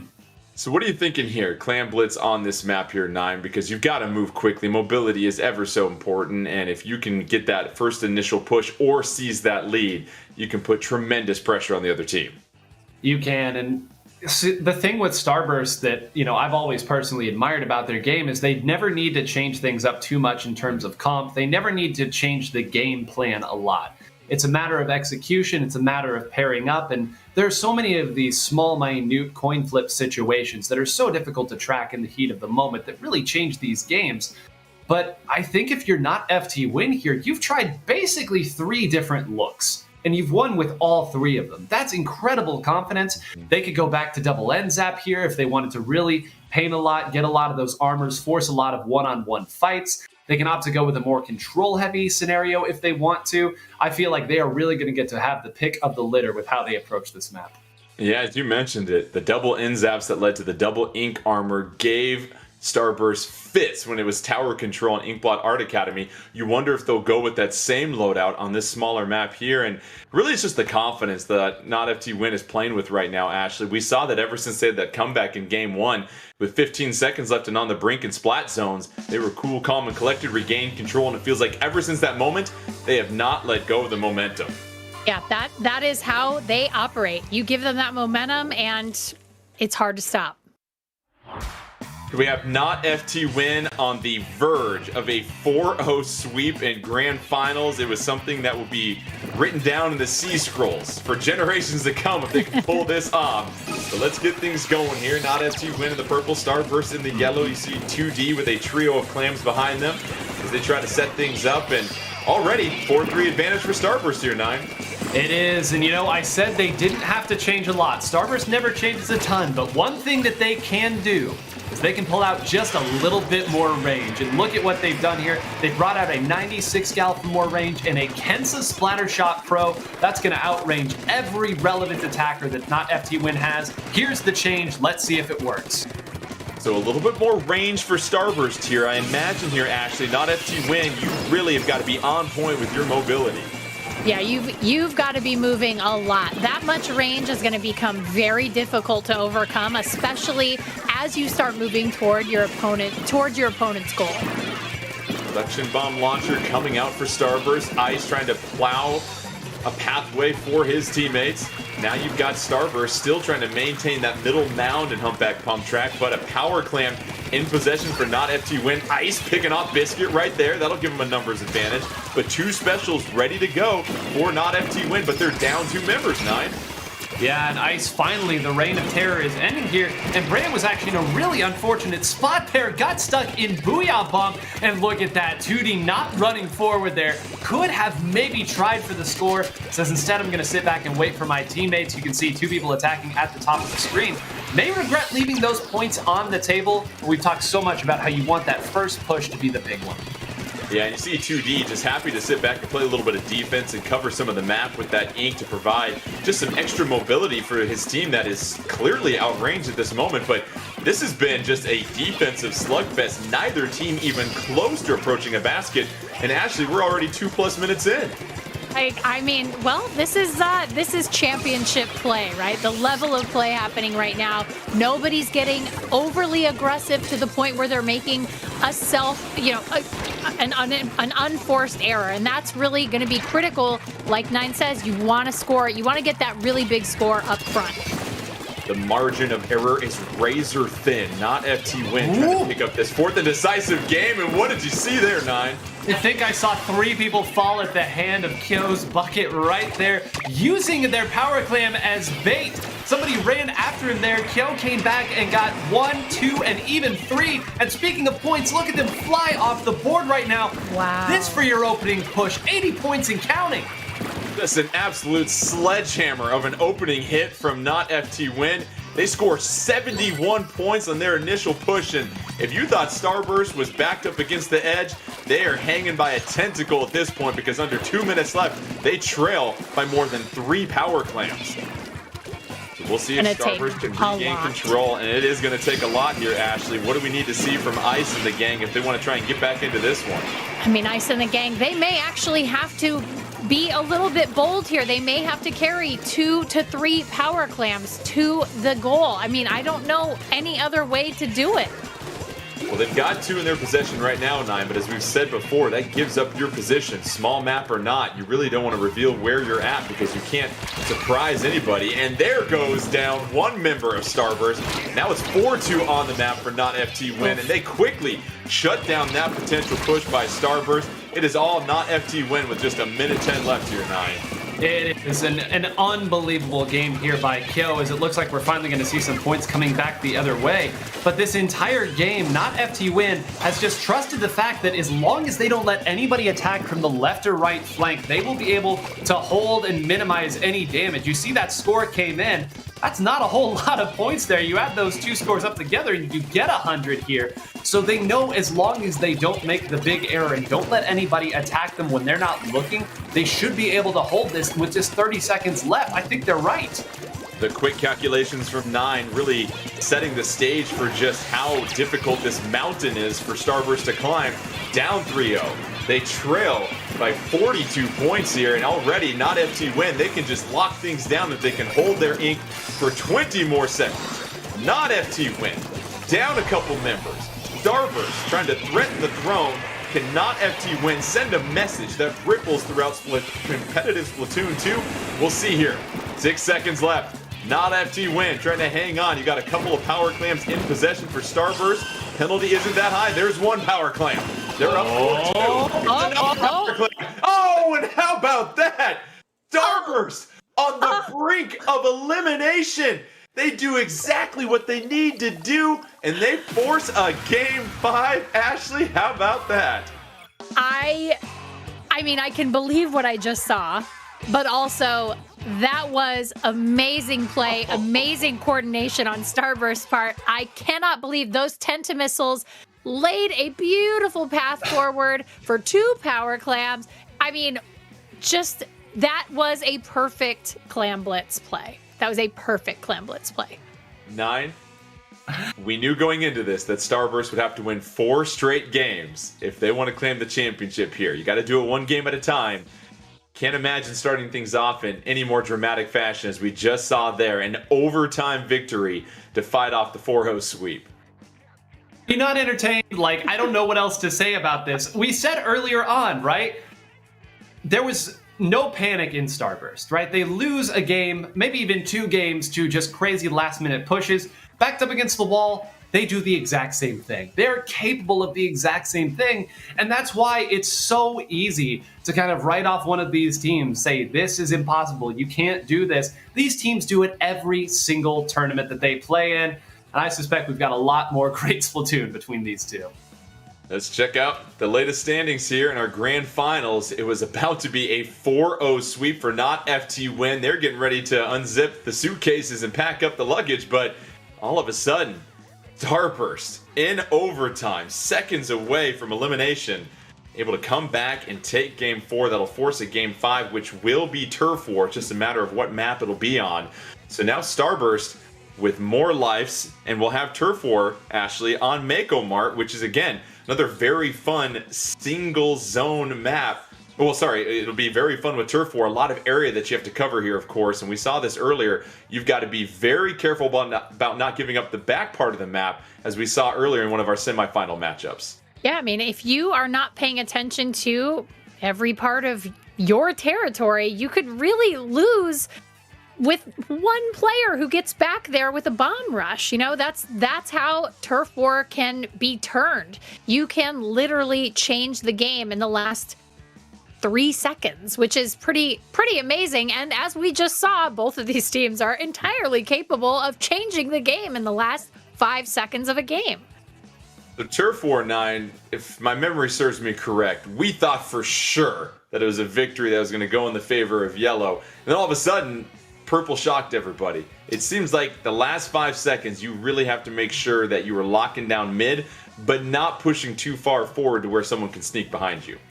Yeah, there's a code that is not easy to crack in this mode, and it really does come down to the end, but there's so many nuances between what really changes things up in the end. Like you said, Jordan, by all accounts, Not FT Win won, if you will, the last few seconds of the game that they actually did lose, but they didn't win by enough. How much is enough? I don't know. We can't see the whole map at any given time, so I suspect both of these teams to take the fight to each other. It's a fight-heavy map between two very scrappy teams that frankly are both firing on all cylinders. So Not FT Win dropped a game to Good Morning in semifinals, which it felt like Not FT Win had total control over. We'll see if they can do it here. Starburst, once again, trying to ink for their tournament lives here as they face off against Not FT Win. And right now we see Bagel with that mini Splatling, and you've got more of that true lineup here. A little bit more range for Not FT Win this time around here, Ashley. Yeah, this is a pretty classic Not FT Win loadout, if I'm not mistaken. 9, correct me if I'm wrong, but this is sort of the loadout that we've seen from them generally throughout, their time together.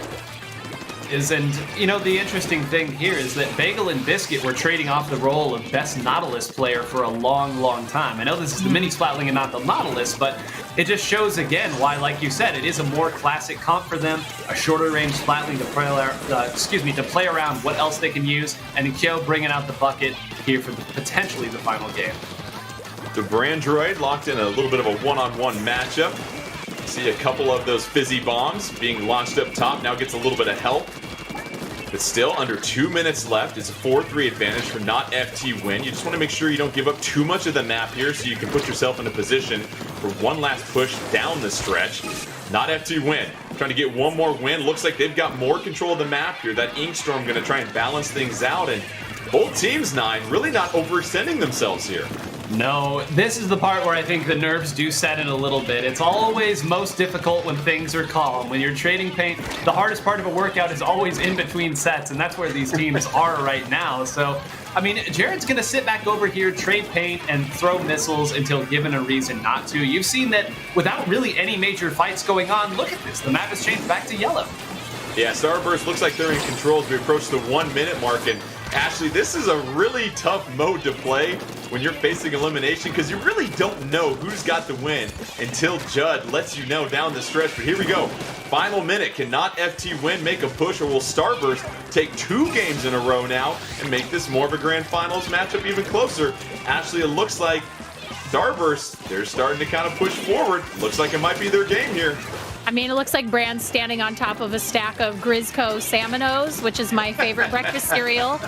Also, one of my favorite places on this map. I love Mako Mart. I love standing on the boxes of cereal over there. It's a great position to be in, especially if you're using a slosher, especially if you have a ranged weapon.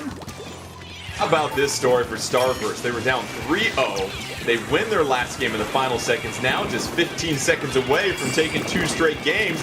Cannot FT win create enough of a push here? It's 3-3, 10 seconds left. I don't know if there's going to be enough time left here. And a wipe by Starburst. That's going to clear the way for Starburst to dominate the final 10 seconds of this. And here we go. We got ourselves a grand finals 9.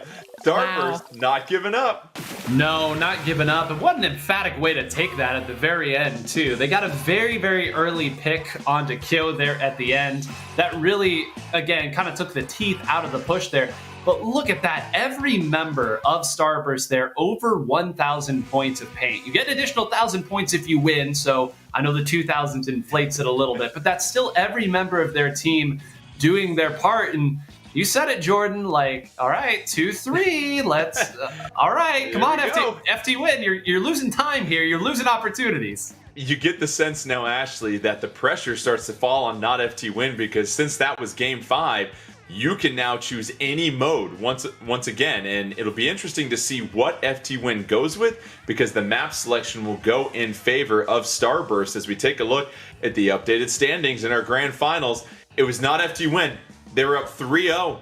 They had a 42-point lead in Clam Blitz, but Starburst in overtime able to take that win. They win game 4, an emphatic game 5 victory, and now it's up to not FT win to try and see if they can stop the momentum of Starburst, because actually it feels like Starburst has been stunned, but now they're collected, they can play loose, they can play free, and they are the ones that are really putting the pressure on not FT win.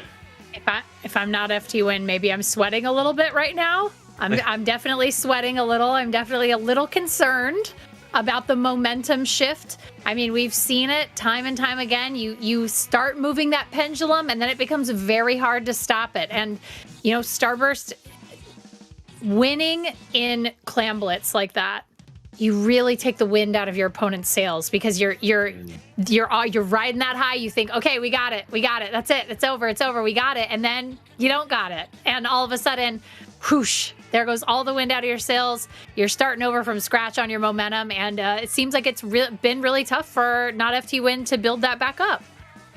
9, if you are not FT win, what game mode are you thinking about right now? Because we saw them win Splat Zones late from behind. Obviously, they've won Rainmaker. They've won Tower Control.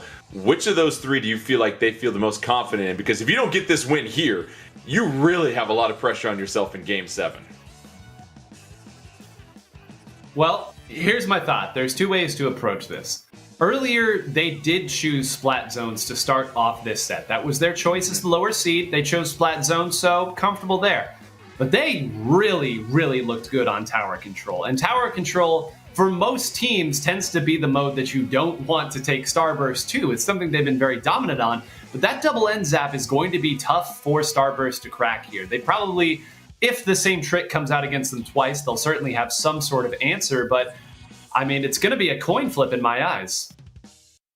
Well, we know that the game mode will be Tower Control, so it's going to be very exciting to see what happens after that, because as you said, they were very dominant there, Nine. And Ashley, you look at what Not FT Win was able to do, not just offensively in Tower Control, but remember, Starburst only got to 94, just 6 measly points in Tower Control, so they're very capable of defending the tower also.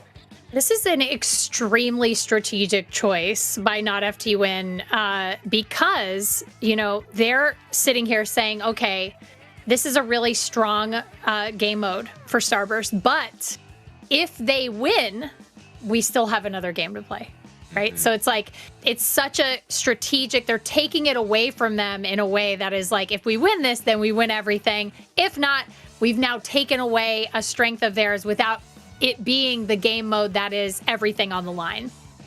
Well, buckle up, because it'll be Tower Control and Wahoo World. So the first time we've seen Wahoo World in this Fresh 4 Championship 2021 here today. And what do you think about this map here, Nine, on Tower Control? Because we know there's a big drop as you start to get to that first and second zone. And there really is that period. If you can get the tower past that checkpoint, you've given yourself a huge advantage. Yeah, a lot of open sight lanes here on this map. That's what I think of when I think of Wahoo World, where, Jordan, apparently you are right now looking at your background. Hey, but, you know, yeah. I mean, a couple churros, some corn dogs in between the breaks. Pick me up, here. give me a souvenir, please. I want a stuffed, I need a stuffed squid. Funnel cake does sound good, but I'll just say I'm really curious what Ice is going to pick here, right? Because in the previous game we saw this that Tower Control was played on, they didn't really have a whole lot of range to do anything with, frankly, and it's one of the reasons why they had such a difficult time attacking the defensive positions of Not FT Win.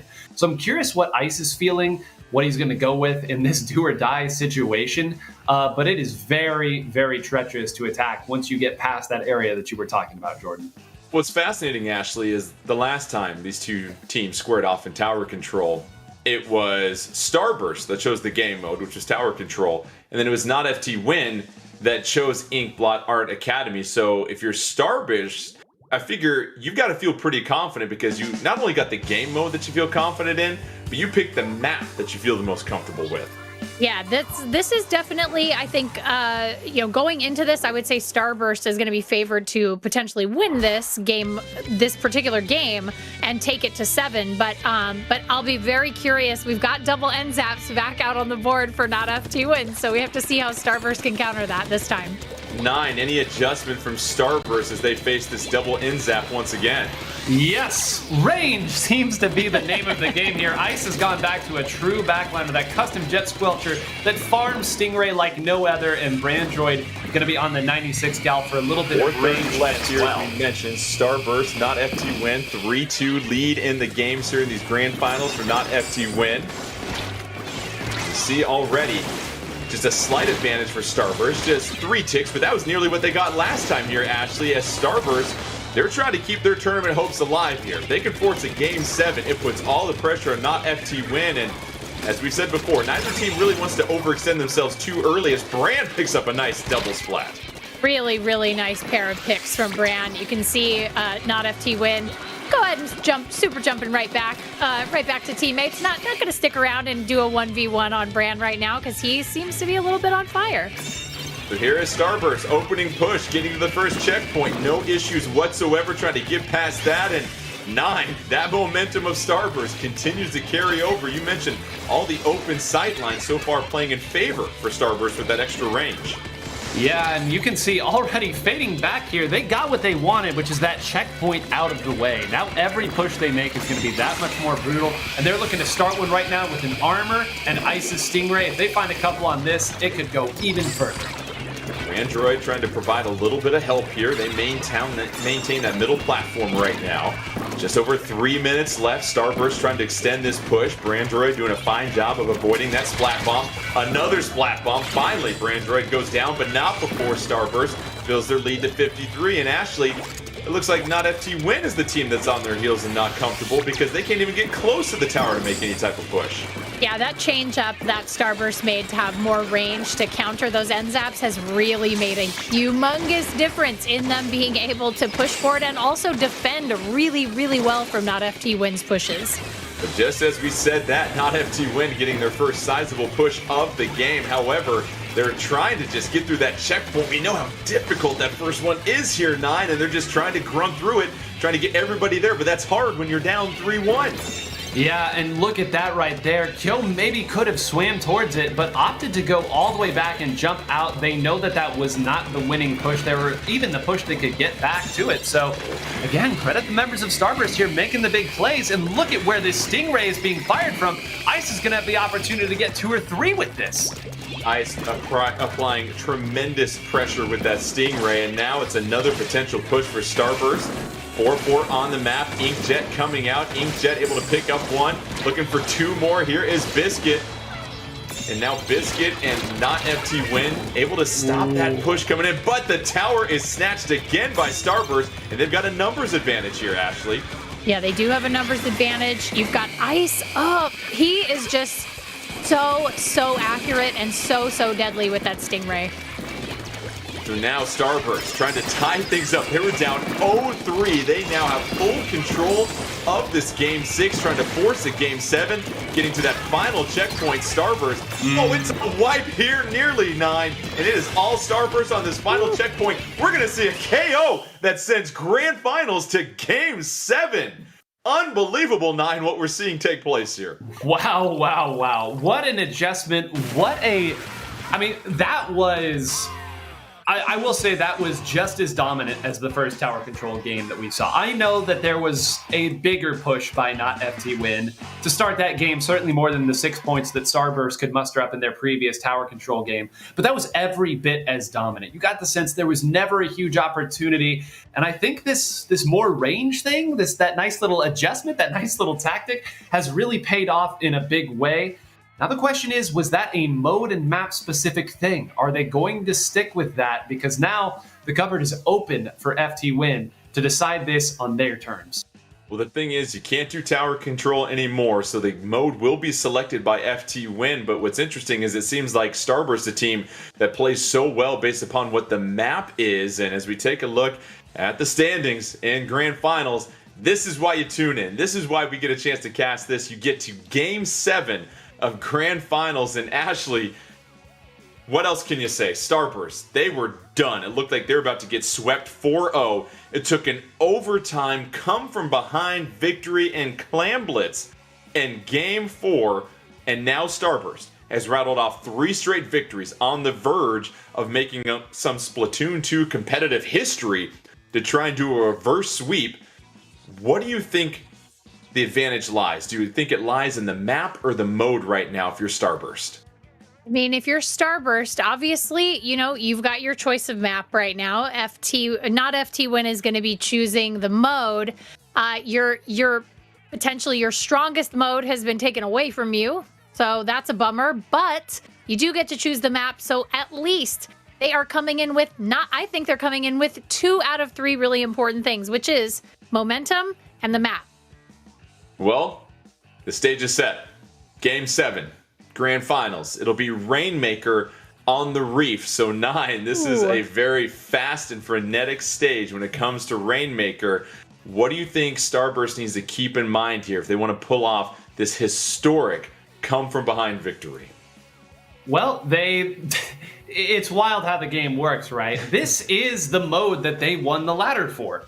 This is the mode that, on paper, Starburst, this would be the one you don't want to take them to. But, again, FT Win did get the knockout the last time they played here, so if you're Starburst, I think you don't think at all. You have cracked a code. You have figured something out in these last 3 games. Momentum is on your side. Maybe it's the range. Maybe it's just that, you needed a moment to adjust to the way they were playing, to kind of download them a little bit. But this is a team you've played against 100 times. This is a team that you have beaten before.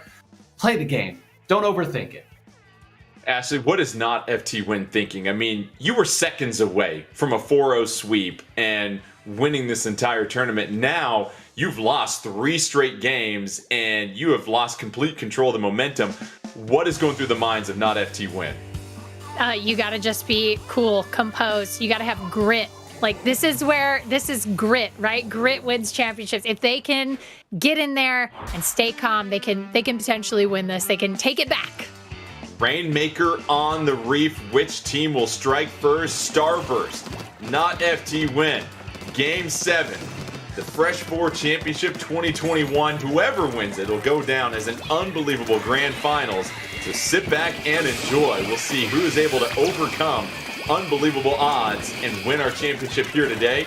Right now, Rainmaker Shield is down. Starburst being patient, trying to fight through a couple of suction bombs coming through on that suction bomb rush. But now it's a 3-3 advantage. It was temporarily a 3-2 advantage for Starburst. But so far, nobody, as we said before, trying to overextend themselves. Yeah, nobody trying to overextend, and even though it was essentially a trade, it was a trade that favored Starburst because they were able to get into a better position on that central area that we will see these teams jockey for time and time again over the course of this game. Biscuit trying to bounce back, backed up into a bit of a corner. You see the pressure coming on from a trio of members from Starburst, and that Rainmaker in the hands of Starburst. They'll build the early lead. You see the suction bomb rush coming from Bagel. Bagel just being mindful, trying to litter suction bombs on that bridge and apply a little bit more pressure. But then here comes that Rainmaker, and so far, Ashley, Starburst doing a good job of just being patient while in control of the Rainmaker. Doing a really, really good job of being patient, not overextending, doing their best to sort of get a pick or two and then push forward. That's what you see. Unfortunately, Starburst down 4-3 for the second. Now they take the numbers advantage here, 9-3-2, and this is when you got to strike. Yeah, and this is actually a rare overextension by Biscuit here. Dove into what was a 1v2 and maybe didn't need to. I'm not sure what member was actually able to take out the Rainmaker, but that's going to give them much, much needed time to get set back up, especially because Ice was sitting on that Stingray. Now look at this, that Stingray's not going to find anything relevant, and now FT Win has a great opportunity to make a counter push because Kyo and Biscuit are already deep. FT Win getting the stop just in the nick of time. You see that left pathway up the ramp, sort of the backdoor entrance. You can chew off a lot of the score if you get the Rainmaker down there. So it sits back in the middle. Starburst at 82.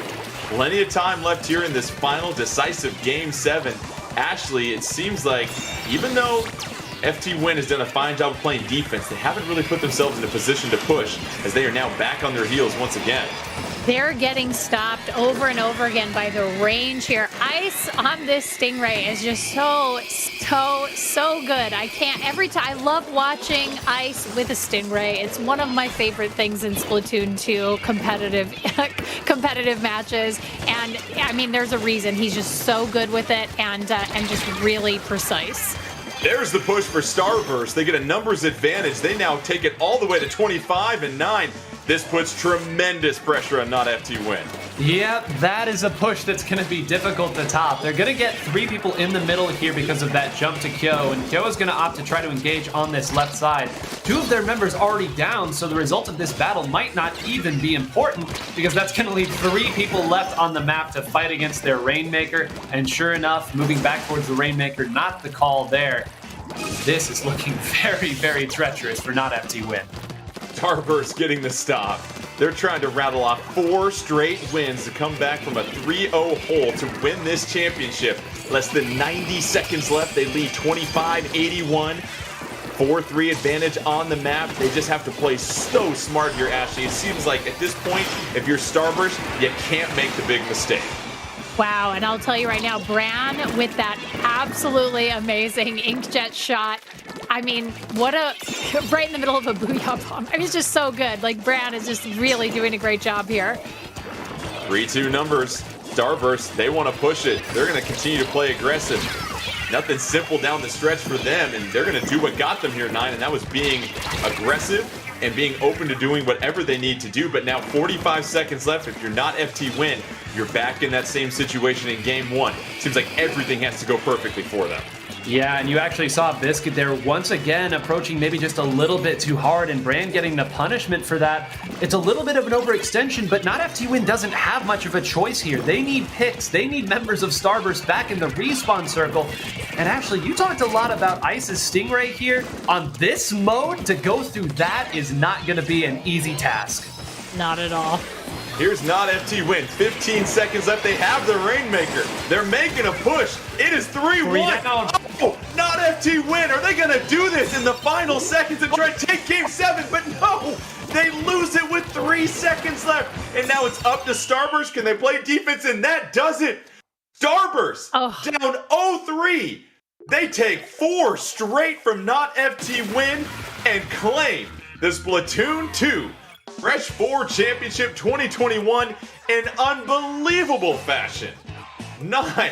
What else can you say about the resolve of Starburst with their backs up against the wall to do the unthinkable? Win 4 straight games.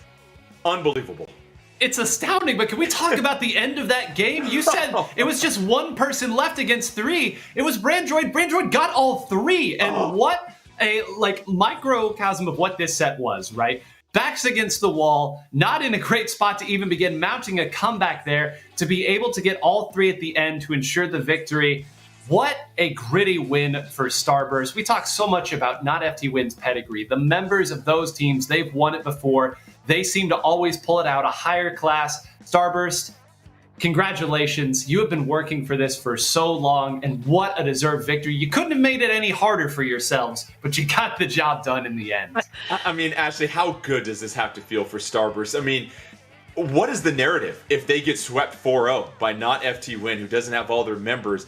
But no, they change course completely and do the unthinkable. They come back from 3-0 and get 4 straight wins to claim this championship. I mean, is there no more delicious way to win a championship than a reverse sweep? I mean, it's got to feel amazing. It's got to feel incredible. You know, Ice had 6 Stingrays in the middle of that Rainmaker match. Like, I can't believe the level of composure it takes to stop the momentum in such a way.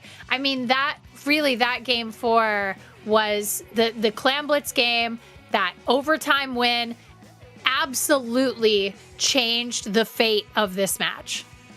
Let's take a look at the final bracket from just an absolutely thrilling day of Splatoon 2 competition here in this Fresh 4 Championship 2021.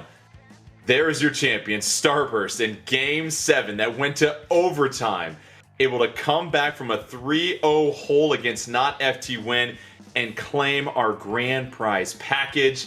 Not FT Win will get our first place package, but all of us are winners for watching what will go down, at least for the 3 of us, one of the most unbelievable grand final sets we have ever seen, and really put a stamp on just the excitement that was the Splatoon 2 Fresh 4 Championship 2021. So thank you again for joining us, for myself, Ashley, and Nine. What an unbelievable tournament. Make sure you continue to stay tuned to Nintendo Versus for more great Nintendo competitive action. And don't forget, Play Versus is Nintendo's official Scholastic partner for both Super Smash Bros. And Splatoon 2, where thousands of high school players will compete weekly for a championship title, and players can now earn a varsity letter. Yeah, that's right, a varsity letter by gaming with their friends. The fall season has already begun, but you can sign up now to learn more about the spring season at www.playversus.com. Spread the word at your school and visit www.playversus.com to get your school ready to play in the spring season of 2022. That'll do it for all of us. We'll catch you guys next time, and until then, enjoy all the great Nintendo competitive action.